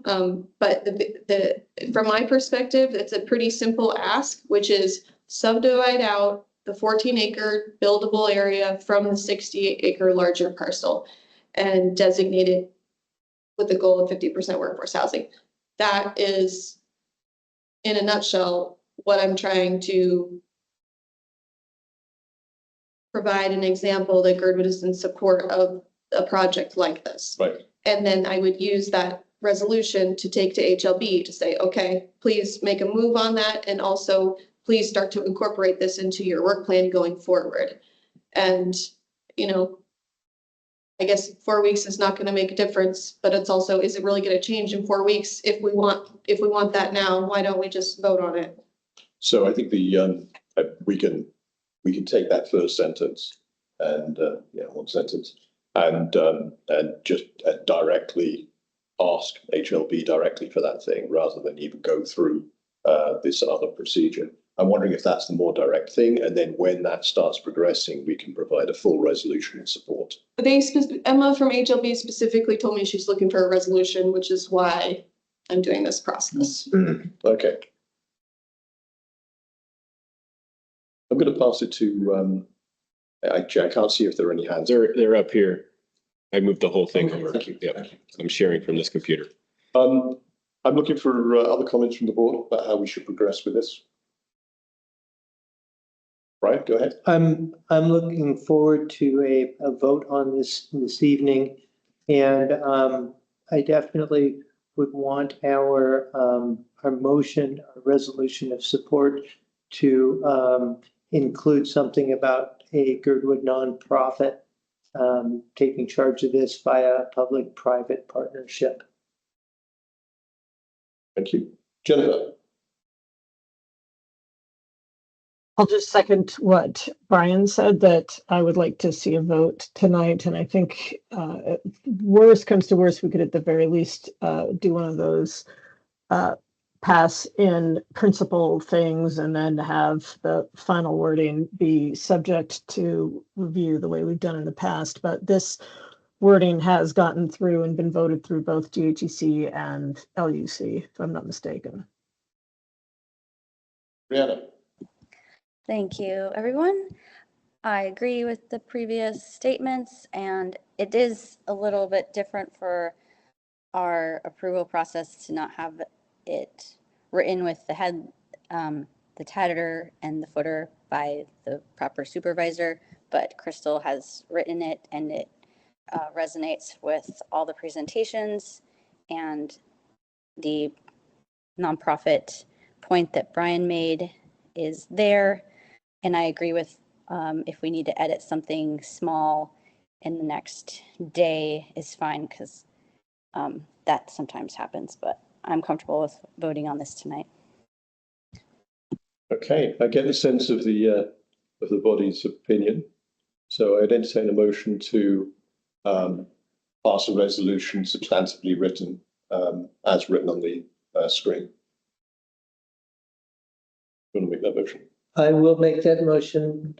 Can you clarify that we'll be able to make small changes with it? If we start with a motion to Yep. basically pass Yep. the resolution as written on the screen, and then we can amend Yep. if we need to. So I would like to move that we support a resolution of support on the screen. Okay, thank you. Can I get a second, please? I'll second. Thank you very much, Jennifer. So we can move on to discussion, or if anyone has any amendments to move.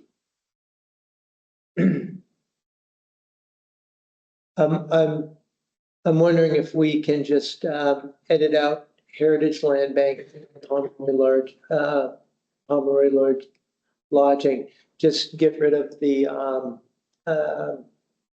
labels in there, if you will. So just basically a land that is owned by one owner, comma, and adding housing to existing buildings. Just I'll second that. a technical suggestion, because that's a quote, Okay. we probably need to use the 3 dots thing Three just to say we've got something out from the quote. But yes, without modification. Oh, I'm sorry. I I think, think that does make sense though. yes, it does. Delete and Pomeroy Lodging and use the 3 dots instead. Yeah. And Heritage Land Bank. Yeah. Just- Be probably large tracts of land, ... and added housing. That's Yeah. probably the thing. Yeah. Okay. There's an amendment suggested. That amendment has a second. Brianna, do you agree with the ellipsis? I Appro- do, yes, Okay. thank you. Any more discussion on that amendment? If not, then let's go through and vote on that amendment.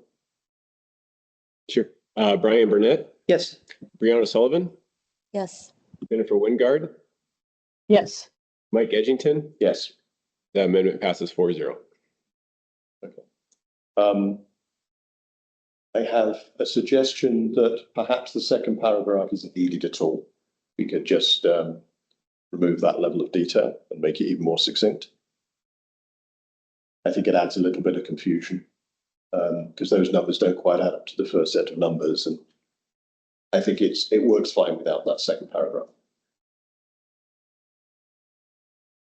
I'm going to ask if anyone wants to move that on my behalf, and if not, I'll hand over the chair. this is Brianna. I'll move to strike the second paragraph with the 4 different numbers for the reasons stated. And I was second. Okay. Any further discussion? Okay, let's move to a vote on that amendment. Brian Burnett, Yes. Brianna Sullivan, Yes, Jennifer Wingard, yes, Mike Edgington. Yes. Amendment passes 4-0. Okay. I've got one more suggestion as well. I think 50% is a worthy goal. I think we just have to, I think it would be better if we set that as a floor and not a ceiling. So if we could just make an adjustment to say the goal of at least 50% for workforce affordable housing or attainable housing, whatever the right phrase is. I would just like to say at least 50%. So we're setting a floor, we're not setting a ceiling. The risk is by saying 50%, we will never get more than 50. Other similar developments in other communities have managed to get more than 50 if they've found other funding sources. And I don't want to have this statement used against us in the future. So again, I would request someone to move that amendment for me. If not, I'll hand over the chair. Brianna's got her hand up. Brianna. thank you. I would move based on the discussion from last month to strike with a goal and say with a minimum of 50% of the land, if that's amenable to whoever seconds, since Crystal was happy to have way more than 50%. We hear a second? Sorry. Wouldn't the change be to write with a goal of at least 50%? Yes. I think that might, stating that it's aspirational is still wise. yes. Okay. Appreciate that. Yes, thank you. So the amendment would be to state in the last sentence with a goal of at least 50%, etc. We have an amendment. Second. Okay, so we have a seconded amendment. Any further discussion on this? Not seeing any, so let's move on to a roll call vote. Brian Burnett, Yes. Brianna Sullivan, Yes. Jennifer Woodgard, Yes. Mike Edgington. Yes. Amendment passes 4-0. Okay. Any further discussion on the resolution as a whole as amended? I'd just like to say thank you again for the work being done. This is great. It's great that it's already taking language that we've agreed and approved. It's gone through that process. So thank you very much. Unless there are any other comments, we'll move on to roll call vote on the amended motion to adopt the resolution as amended. I'm not seeing any more conversations. So. Okay. Brian Burnett, Yes. Brianna Sullivan, Yes. Jennifer Wingard, Yes. Mike Edgington. Yes. Motion as amended passes 4-0. Thank you. Yay. Thank you very much for encouraging us to do that tonight. And thank you for the work led up to it. I think this is going to be there's going to be lots of discussion around this in the near future. Many. Thank you guys very much. Yay. Thanks. Thank you. Let's move on to item number 11, agenda item LUC 2507-5. A request for GBOS resolution support for HLB to initiate site-specific land use study before any development is initiated in Girdwood. I know this has been on our agenda multiple times. I'll hand this over to Jennifer as the sponsor. Well, as you say, it has been on the agenda a number of times, and I'm not entirely sure that it is an action item tonight, unless something has changed that I'm not aware of in the last month. Our last information from the Muni was that a site-specific land use study is not required.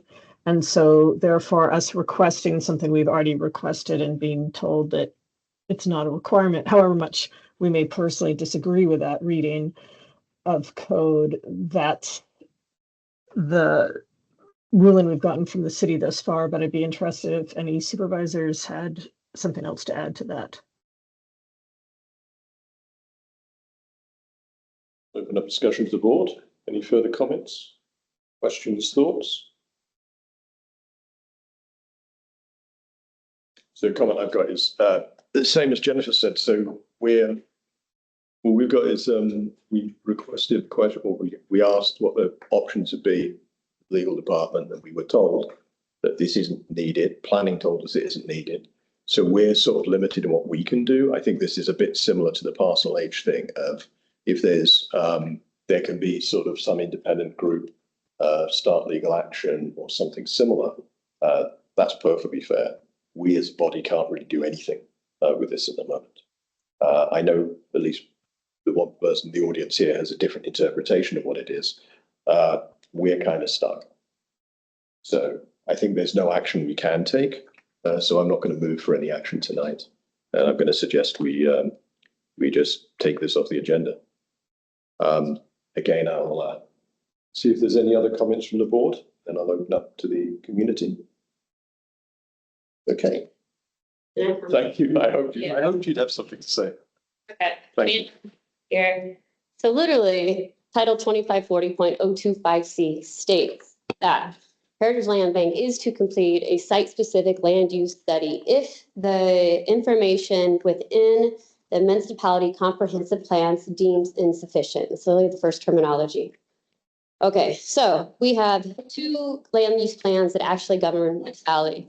That is the 1995 Girdwood Area Plan, which is a sub-unit document to the 1994 Turnagain Management Plan. The other one that's a critical statement in this is the 2006 Coastal Management Plan, which is the only plan where Old Girdwood is listed in any of these three documents. We're subsection unit 5E, I believe. That said, in there, Old Girdwood is an area of significant hazard and an area that warrants a a hazard assessment. Quote me on those exact. It's literally like for verbiage. So that's the first hole leading into the Title 2540.025C. Heritage Land Bank shall complete it. You even read down further into that piece of that regulation, and it states that they have to identify downstream hazards, areas of high environmental consequence. The irony is here is, can you imagine if I would love been a fly on a wall when they realized when they're digging this road to Holton Hills the other day that there was a landfill underneath it. That had to be entertaining. So imagine, we also got our navigable waters, none of that, all that other stuff aside. There's no misinterpretation. Heritage Land Bank is not qualified. They don't even meet Title 25's requirement and have natural resource management skills. How can somebody deny something that's not even qualified to make the statement? In 2006, I mean, look at it. Where is it? Old Girdwood is an area of significant hazard. It needs a site assessment. Where is it? Where are we? We're on the verge of causing a natural catastrophe in this valley.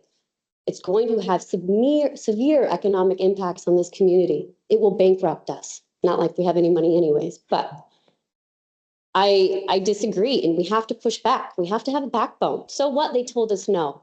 Who cares? Submit another letter. Try again. We disagree. I would like to see this community support that. Again, this is an advisory council. That is your job. You know, is to stand up for what the community wants. And the community wants this. I'm going to have almost 200 signatures here soon. Besides that, I purposely did not get this board to sign on. Because again, things that we bring to this table are not getting pushed forward. Thank you. Could you repeat the quote you gave at the beginning? 25. Yes, Title 2540.025C. 025C. Thank you. I wrote that down wrong.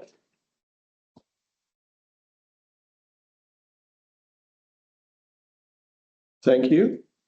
Again, I'll hand it over. Any further comments from supervisors? We have no action in front of us, but we can move to formal act if you wish. Brianna. Thank you. Really quick, I believe it's in the packet, but rewinding 2 months ago, the petitioner on this item was supposed to write a letter, I believe. And if that minor detail needs to be clarified before we close this item, we could, before moving on.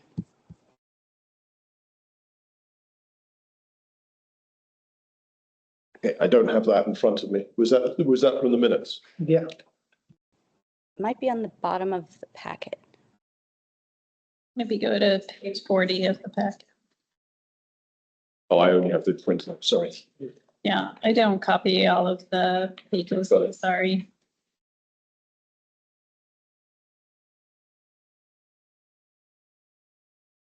This from LUC. Yeah, well, that's from LUC. And the item came to us via LUC. So I just hitting on that last 2 sentences, and then I'm not making it. A clarification, I do think, here's what it happened. Yeah. Please, can you come to the microphone just so everyone? Thank you. I was trying to do this properly again, so run it up through the subcommittees before it came up to the board. So I was running it through land use committee. I was told to reproduce the letter that I had initially submitted. I haven't had time. I'm slammed. That's where I'm at. But all I'm going to do is go back to the email that I sent Margaret years ago and literally reprint it off, and maybe I'll change a few letters, change a few things. But other than that, yeah, and I apologize. So I was actually kind of shocked to hear that this was on the agenda this evening, because I thought it was still at land use, but it was on the action. So. Okay. In that case, I think what we should do is, my sense is, let's get that letter, follow up the references, and I think we have to keep it on for next month, unless anyone has a different opinion. Jennifer. Yeah, I just wanted to clarify one thing. I think we weren't looking for the exact replica of the previous letter. What what we ran into, and it was actually back in last October in the Muni meeting, if I remember correctly, was really hitting a brick wall, not only with, it wasn't just that we were told no in this, it's also, we've learned in the last year, we don't have the right as an advisory board to bring any kind of legal action or whatever else. This is similar to the Parcel H situation where citizens can do something that we cannot. And I know that that's very frustrating for citizens because they often feel like they don't have the wherewithal or they shouldn't have to or whatever else, but we simply do not have the authority to pursue this.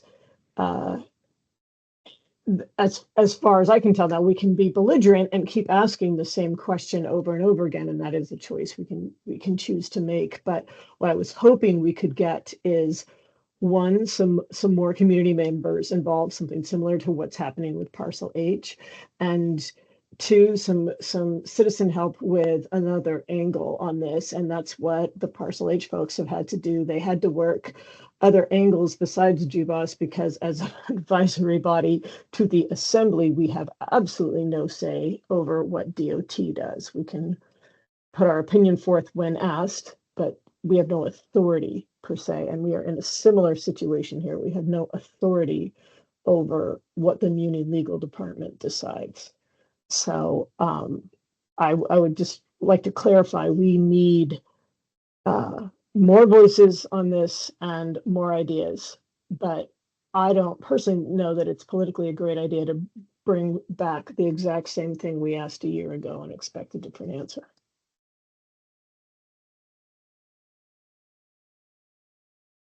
Thank you. You have, right. So again, I'm seeing no specific action being proposed or moved from the board here. I think we can see if we can get additional information.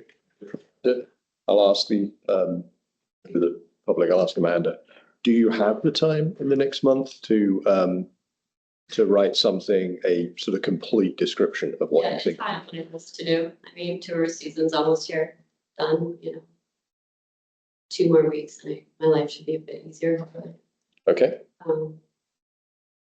Okay, so what I'm going to recommend is that we don't act on this tonight. We do address it. We bring it back next month, look at all the documentation we have and make a decision of action or indefinite postponement next month. Unless, again, somebody wants to act tonight.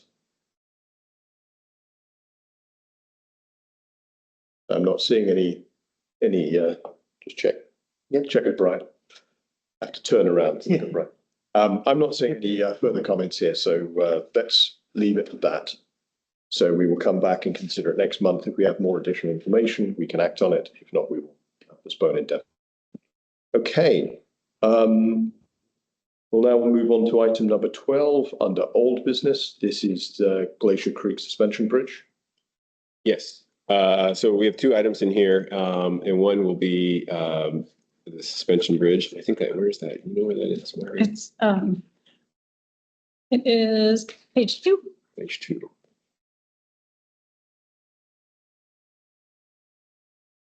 Okay, so the first one will be in getting preparation for bidding the contract. We will continue to work with the Pate Company, or as I refer to them as TBC, to provide us project bidding and construction management support, administration, and inspection. And the proposal they gave us here does that, which means they pretty much will be a partner through us through the whole bidding to the end of construction, and give us support along those lines. We've used them extensively through the years for different projects. They just got done helping us with the Davos Fish project, from having management staff that deal directly with the contractor and bidding for the contractor, to an on-site inspector who was out there with us on the project as it was going on. It was actually very valuable because we had a contractor we were somewhat not confident about, and having an inspector on site made everything fall in order. And so through that, they will provide the services here. They are a term contractor with the municipality, so they work under the project and management and engineering department. And so it would be a total cost of $160,000. And we see this being a 2-year project, if not longer. They will help us through the warranty phase and all that. And so they really help me in the sense of dealing with the contractors and keeping their feet to the fire so that we get the product that we want in that aspect. So, so this would be a term contract for this. As of right now, we would only be encumbering the money for the, well, actually, we would encumber the whole $160,000 here for this project. It will be different for the Wayne project that we work on. So, so we're looking for the board to approve using, we'd be using funds from our state grant to fund this portion of the project management. Okay, thank you. So to clarify, this is money that we had encumbered, and then this is directing it to this particular contractor. Or This is, yep, so this would be the first of this construction funds that we've been encumbering and growing for several years to build the bridge. So this will be the first action, right, getting us ready to go out to bid and hire a contractor. So we have, just to clarify then, we have this kind of multi-step process where we can take money and we can put it sort of into a bucket and say we intend to spend it on this project. But then when a specific contract comes in, we have an additional step of saying this is the exact amount we're going to spend on that contract from that bucket. So this is the second step. Yeah. Correct. Yep. So now we're finally tapping into the construction bucket, which we've been holding on to, building for about 3 years. Understood. So I'd entertain a motion to commit this funding for this contract at $160,300. I'll move that we support this action of making this money available. Okay, do we hear a second? Thank you, Brianna. Any further discussion? Further discussion, please. Kyle, so right now we're using bidet company basically in bidding support, correct? Is that? So they'll take us through bidding, construction management, right, and then administration of the contract and paying bills, like as the contractor submits change orders, things like that. Everything that happens with construction on the clerical side, and then into inspection, and then through the warranty phase. Right. And, you know, because I'm from earlier this evening, and you know, we're all kind of dreading what's going to happen as the package gets put out to bid, and we find out what the real costs of construction and whether or not we can even do this project. If everything falls through, how stuck are we with paying this? So this is a times and material project. So they only charge us for the time and materials that they use to do it. So at some point I say pencils down, then it stops. Yeah. So there's no commitment beyond, and they're very well aware that we may need to take a break to find additional funds to either rebid it or get the contract fulfilled. And they'll be helping us actually with that. They are very much invested in this project. They see it as a great project. It'll be great for their portfolio. Yeah. And they want to see it completed because TBC was with us through the whole design phase. Yeah. It was a pretty complicated phase because we're in partnership with the U.S. Forest Service on this and we're trying to make it work. Great. So to clarify on that, we effectively would be committing to the bidding support component. Correct, 14,000. That's the break point where perhaps we don't go any further. Yeah, and then, you know, and through that we create a whole bid package, which includes a bid manual and basically every little piece of description about what the bridge is, everything, so that when the contractor reads it, they know exactly what they need to bid on. Yeah, I mean the bidding support could be what tips us in our favor of being able to make this project happen. Yeah, and that's why we're out there digging pits, trying to figure out those details so we can really narrow in on the costs. Yeah. Okay, any further questions or comments? Okay, let's move forward to a vote. We'll do this again by roll call. Okay, Brian Burnett, Yes. Brianna Sullivan, Yes. Jennifer Wingard, Yes. Mike Edgington. Yes. Motion passes 4-0. Thank you. And then do you want to move on to the Ryan culvert? Yes. So the next one is for the Rouen culvert. So this will be replacing the two culverts that were put in temporarily after the Halloween storm about 3, maybe 4 years now. We've secured the 1.6 million in federal funding through an EPA grant. In the service area, we'll be matching 400,000 of that. And so this is a sort of a two-part request here. We're asking for TPC to be involved with the project management on this, like they just were with the Davos project. So they would first off take us through and get us set to go out for a RFP to bring on a design firm, and then go through the design process and then go to construction. What I'm requesting tonight is just for the design phase. So this would be for, if I had the total, if I gave that to you, would be for the 81,600 for setup, the A&E negotiations for 4,800, and then the design study for 6,720. And then the preliminary and final design there for about $15,000. And then we would ask for additional funds later on for the bidding, construction support, and warranty once we finish full design in that aspect. So at this point in time, we'd like to get approval for that source of funding with that. So this would be for TPC. There's another part to this, which I will discuss here in a bit, but we have another contractor that we need to come on. We're bringing on to help us support. Since this is a federal grant, they're very complicated. So we're bringing in a special firm to help us get through developing a relationship with the EPA and doing all the reporting and make sure that we're fulfilling the requirements, like buying American steel and things like that. So, but this time we're asking just now for the TPC to come on and help us with that design phase. Can you clarify what the total is? Sorry. I may not have. I just need to add those numbers up. So let me do that real quick. And I can take any questions too while you do that. Is there a requirement, because it's federal fund, is there a requirement to do a NEPA analysis? We've already done it and it's been completed, and we were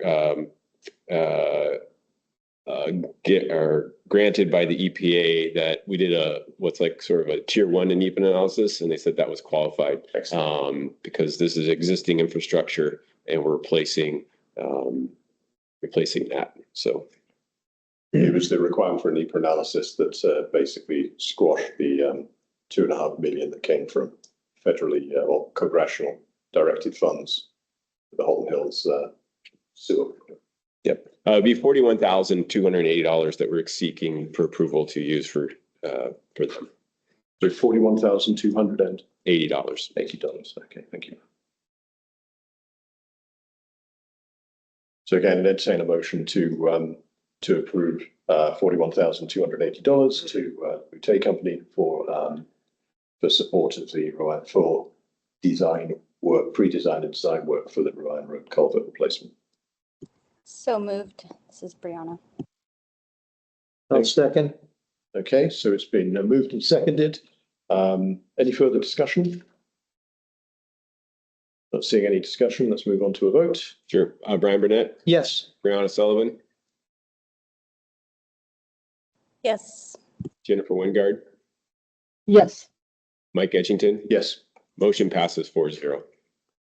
Thank you. And then the last aspect of the night is Jacobs. Jacobs is has a term contract with the municipality of Anchorage, and they're specifically brought in to help us support with federal grants, which are quite complicated. And so they would give us support with the design phase, making sure that we're in grant compliance through the design, make sure that we're using materials that meet the EPA and the Buy America Act. And then we would also use them for reporting and reimbursement in this phase. Once we get done with design, then we would go to the construction and we would seek funding from GBOS to have them be part of the team during the construction phase. But at this point in time, we are just asking for task 1 and task 3, which is just over $40,000. And let me just clarify that real quick. So 10,256 plus 3161 would be $40,417 for bring on Jacobs to support the Rowan project. Okay, thank you. It turns out that free money isn't always free. No. Okay, so I entertain a motion to approve the contract for 40,000. I forgot now, $417.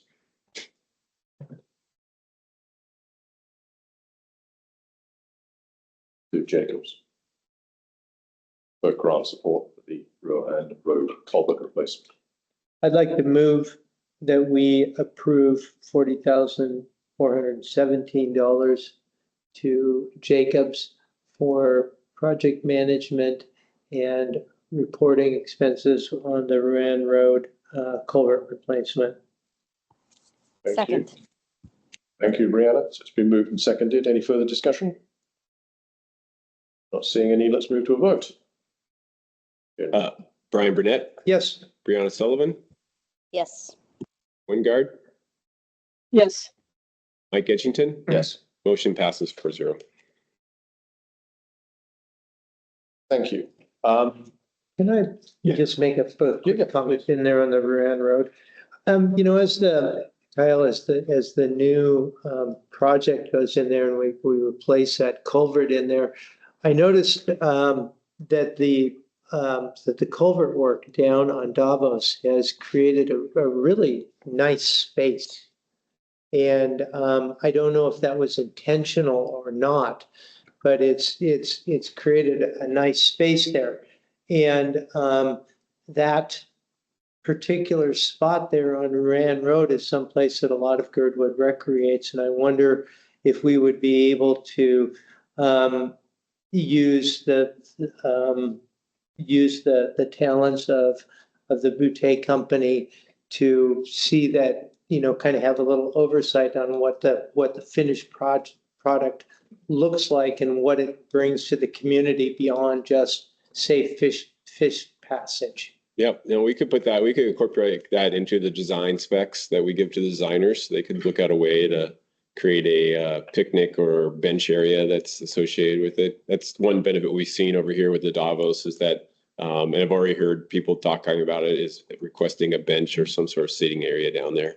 So once the landscaping comes in, we can look at that as well. So yeah, I would think, you know, like a sustainable path down to the beach right there to, you know, reduce erosion into the water. And, correct. And fishing hole.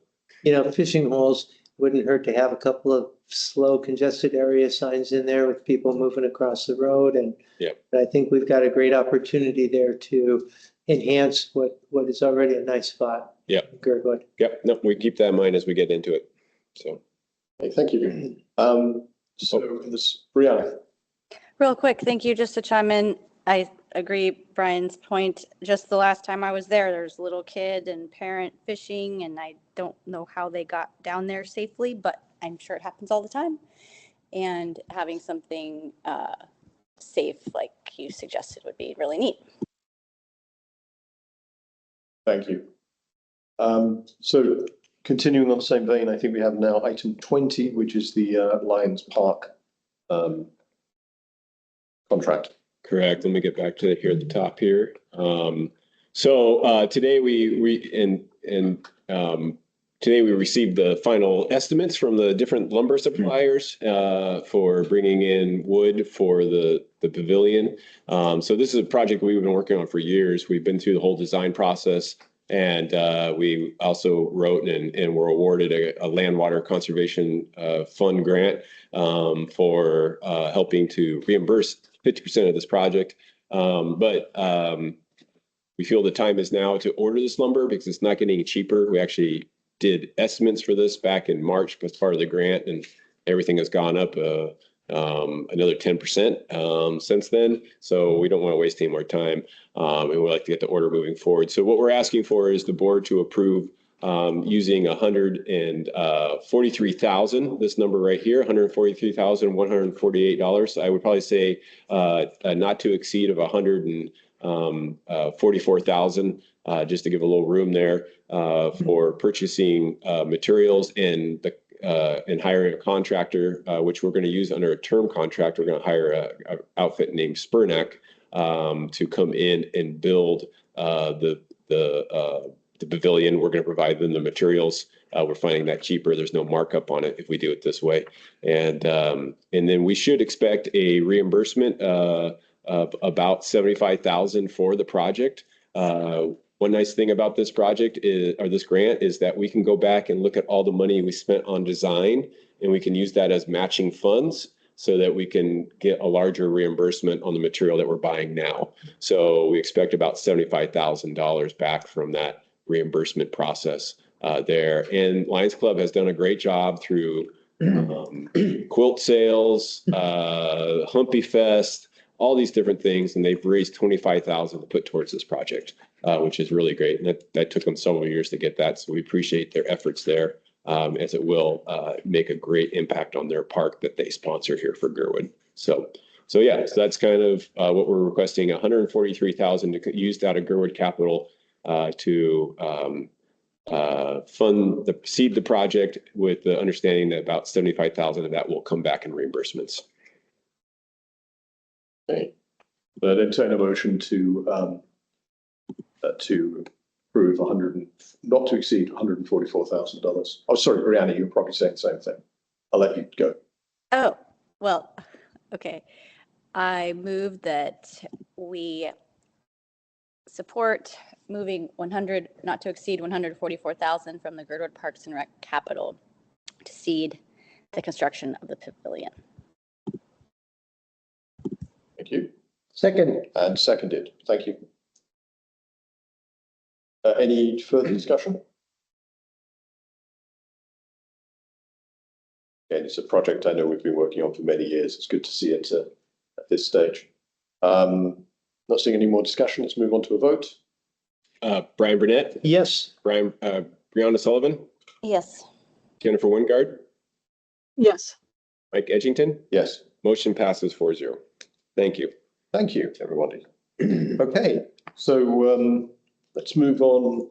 Don't suggest a break, but I think we can actually move on. Most of these items are actually fairly short. So let's move on to new business, item number 13. Budget review and approval. This is obviously being introduced for action next meeting, and we have a work session, which I know is being canvassed for what date works next week. Yes. Yep. So we hopefully get a work session together and we can get through it and then get towards approval. Okay. Any further comments or thoughts on that? If not, we'll move on to item number 14, Girdwood Fire Department request. We now have a number of 30,172 for hose replacements, and we're going to be acting on this next month. So if you just want to give us a very brief intro. Good news is we haven't come very often for capital requests lately, which has been great. We do have some needs. Our frontline computers are municipal owned. We were notified a couple of weeks ago that they're obsolete and they need to be replaced. They requested we replace 7. We're going to replace just 4 of them. And we have other computers. So we're shrinking our number of computers. So that would be an estimate of $5,231. Additionally, we have some firefighting protective gear that needs to be replaced, such as structural boots, some hoods, neck shrouds, things like that, and service life. So that's another $8,000. And then additionally, we just went through our annual hose testing, and we have an immediate need to purchase 1,200 feet of 3-inch hose for $7,200 and 600 feet of 5-inch hose, supply hose for $7,074. And then with shipping on that, that's about $2,667 for shipping. So that comes to $16,000. $941. The total cost of all that would be $30,172. Thank you. Any questions from the board? Comments? Okay, thank you. So we'll consider formally and act on it next month. Number 15, review and consider GBOS resolution regarding the draft AO to allow change of code for GBOS to propose changes to Title 21, Chapter 9. There is a draft, there's a memorandum in the printout.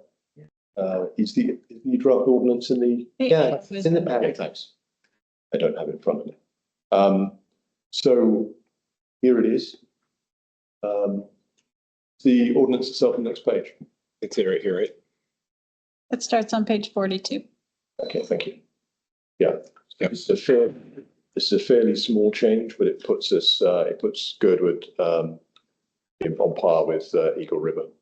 Eagle River have a municipal body, which is made up of members of their different community councils that is formally a reviewing body within the meaning of Title 21. So it means they can initiate changes to code.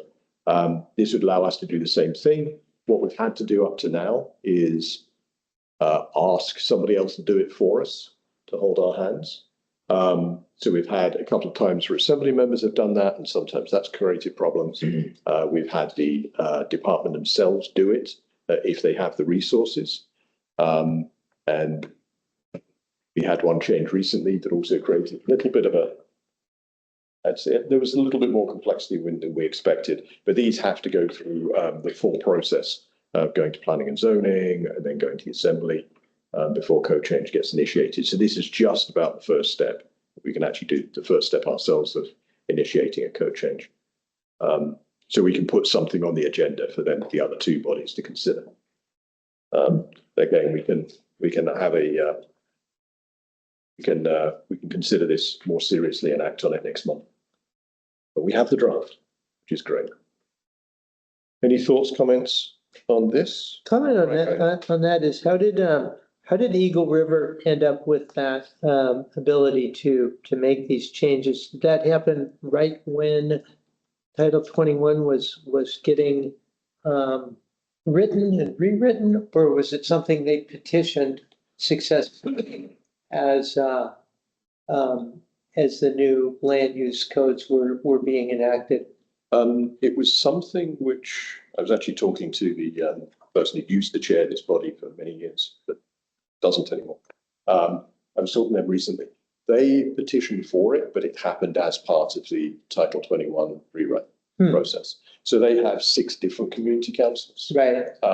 And if something only affects a single community council, then that's the body that typically deals with it. When things affect the whole of Eagle River, like perhaps a comprehensive plan rewrite or some other major thing, then it goes to this special board. And this board was created as a way for kind of all of the community councils to have a more formal but still it's formal as an advisory review board. Yeah.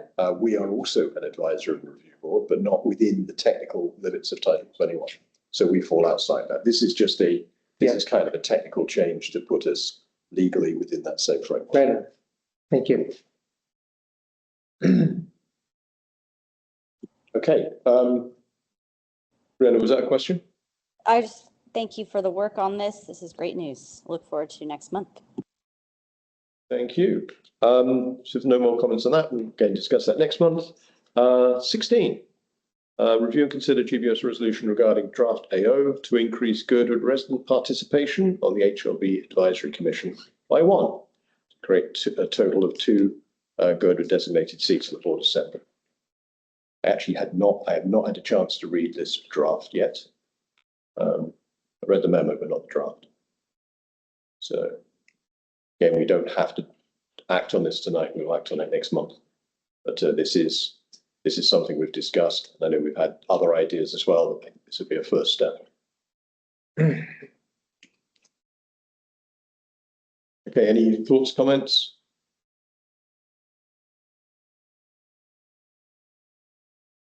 Actually, I have one quick thing on this. I would be curious, and as we think about this, Obviously, I'm in favor of increasing Girdwood representation. I would just like to hear from the board when we do discuss this and vote on it,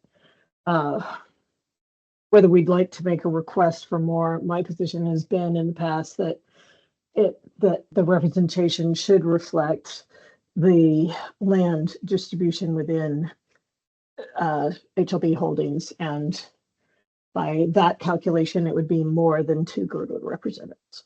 So, thank you. Thank you. I think that's a good point. I look forward to discussion next month. Any more comments or thoughts on this? If not, we will move on to item number 17, which is PSAC recommendation for GBOS resolution of support for traffic control measure study on Hightower Road from Alyeska Highway to Girdwood K8 School. Coming from PSAC and Supervisor Sullivan. So I don't know if Brianna wants to speak to this or staff want to speak to this. Sure, I can start. And to follow up with Brian's question earlier, the members at the meeting were all committee members, and Tommy O'Malley probably, and myself. And all of them were in favor of adding this item before waiting 2 more months for their next meeting, because they thought it was more urgent than waiting. So, and it was brought up that a study is needed to make any kind of changes. Can't just ask for it to be changed without a study. So I'm sure someone else could explain it better, but that's the gist of it. Thank you. Again, I look forward to discussing this next month. Yeah. Deborah. Oh, please go sorry. ahead. I would say that it was extremely foremost about safety and people not stopping when that flasher is flashing. Okay, Deborah, sorry, go ahead. That's okay. Thanks, Mike.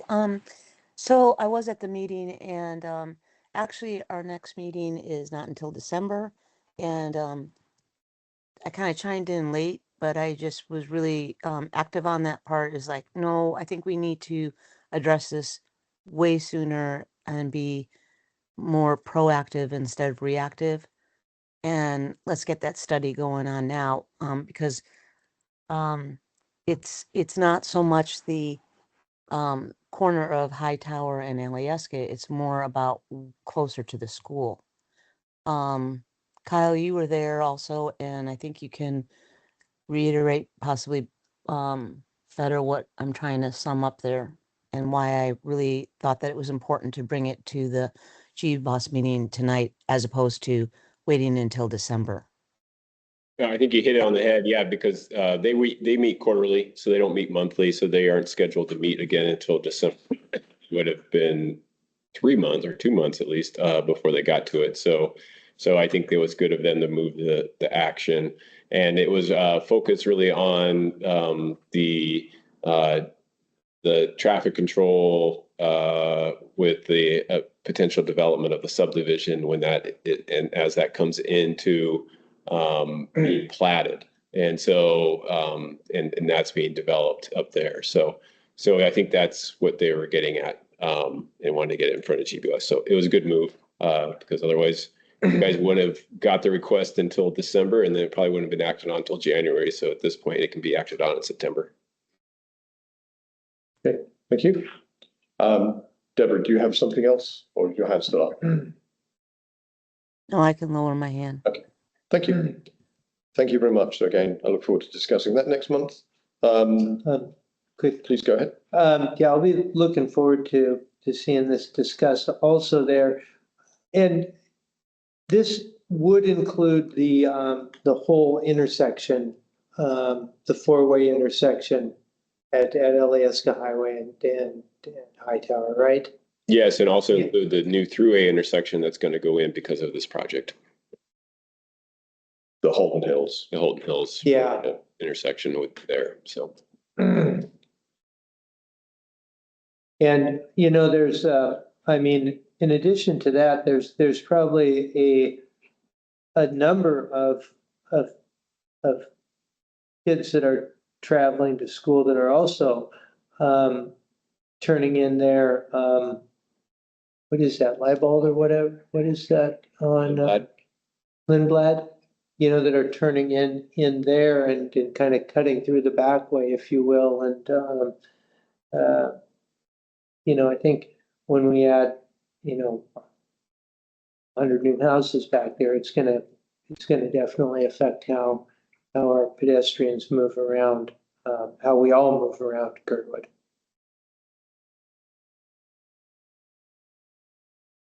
Thank you. Okay.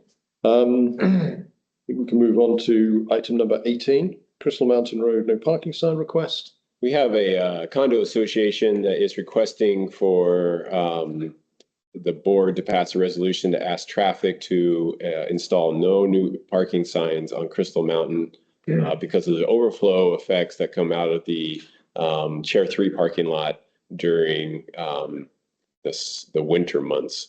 So they've sort of documented it, especially when snow gets tight in there, you can see it becomes a 1 lane. So they're asking for parking signs to be put up here. So the petitioners will plan to be here at the next meeting to help discuss or explain their requests. And then, you know, we've seen these requests in the past, like for example, Donner, the end of Timberline at Virgin Creek Falls. And so they go through the process, and usually we can see something from traffic if we get a letter of support or resolution of request from GBOS. Yeah, I think we can add Echo Ridge to that as well, Colin. Yeah. So the way we normally do this, it has to come through a sponsor, supervisor, and I see Jennifer's name's associated with this. So just want to check, Jennifer, you'll be up to speed with this next month? We may change that. Well, hopefully. Yeah, and we may change that. That might come through roads. So we may ask Kelly. As long as Kelly or Jennifer. Yeah, I'll bring Kelly up to speed when she gets back, and she'll probably, since there's a road aspect. So. Okay, thank you. I just want to make sure we follow this process because it's not the members of the public bring us with items directly on the agenda for us. Okay. Again, I was just checking to see none of those in my car. I get it. I have parked there in the past. Question for Kyle is, you know, it looks like it's going to be super challenging to get signage on that side of the road because that's kind of snow storage zone over on that side. Well, it all is. You can see the condo itself is stacking snow right there above it and then coming down. But we have no parking signs from the parking lot up to Challenge. Right. So we would extend it down. I mean, we hit them sometimes. We also try to work around them. What we found mostly is we put all those no parking signs on Garmisch, and it took us one winter to really deal with the private contractor who was actually damaging them because they were trying to park all the parking lot snow on them. And then finally they got a little bit more finesse and they weren't damaging them. So that was the question I was going to ask. Is the snow that's in the right of way, is that coming from the right of way clearing, or is that coming from condos? It comes from both. Okay. Yep. It's pretty tight up there. They're pushing snow everywhere. The condos over on the left-hand side will push snow out and push it across the road. And is that partly because they don't have adequate storage on site? Yeah, I would probably say, the way some of these places were built, they just weren't thought, you know, back in the 80s and 70s, they weren't thought for snow storage. Okay, thank you. I was just gonna ask, because I live in these condos in this area. It's a nightmare. What is the traffic flow like pattern and snow pattern? I've actually thought that. Do you guys have what it's supposed to be? Because I'm generally curious for our condo association, because just like their question, you know. Like what is it? Does it show where parking is actually supposed to be on the lots themselves, or like versus road versus? I mean, is that designated at all? Or what, how do they even think that this was going to work, I guess is what I'm getting at. Well, you know, when these places were built in the 80s and things like that, there really wasn't parking requirements or parking flow or things like that. But now, you know, we don't even have parking requirements anymore. So, you know, because of, you know, development limitations, I guess. But so, yeah, no, it's always, you know, this is like one of the few areas we get Olympic Mountain Loops really bad too, because, you know, nobody wants to walk to the resort. They want to get as close as possible. And I call them the cheater parkers. They just want to get up there and they don't want to park in the day lodge. Everybody wants, that lot is great, but when it gets full, it sucks because it all flows out. And Verbier and that area is really well signed, so they don't park there. So signage might help here, but yeah. And it's only on weekends that we see this. And so, but you know, it's also a symptom of a really good winter. So we have a good winter, then we have these parking issues. We have a winter like last year, there's no issues. So I sometimes like, well, I kind of want it, but I don't want it. So, Yeah. But no, it's an issue that happens and just controlling crowds. It's probably like a military Monday here. That's the Monday. I think we're obviously seeing a lot of issues in Girdwood, the consequence of, you know, our success and being such a great place to be. Yeah. Okay, thank you. So last item of the night is item we labeled 21, which is the municipality is celebrating their 50th anniversary of unification. And there's a whole bunch of activities, including histories and various other things, presentations going on. And I think given Girdwood's position, and perhaps I'm not sure a celebration is always the way we've described the unification process and the consequence of unification.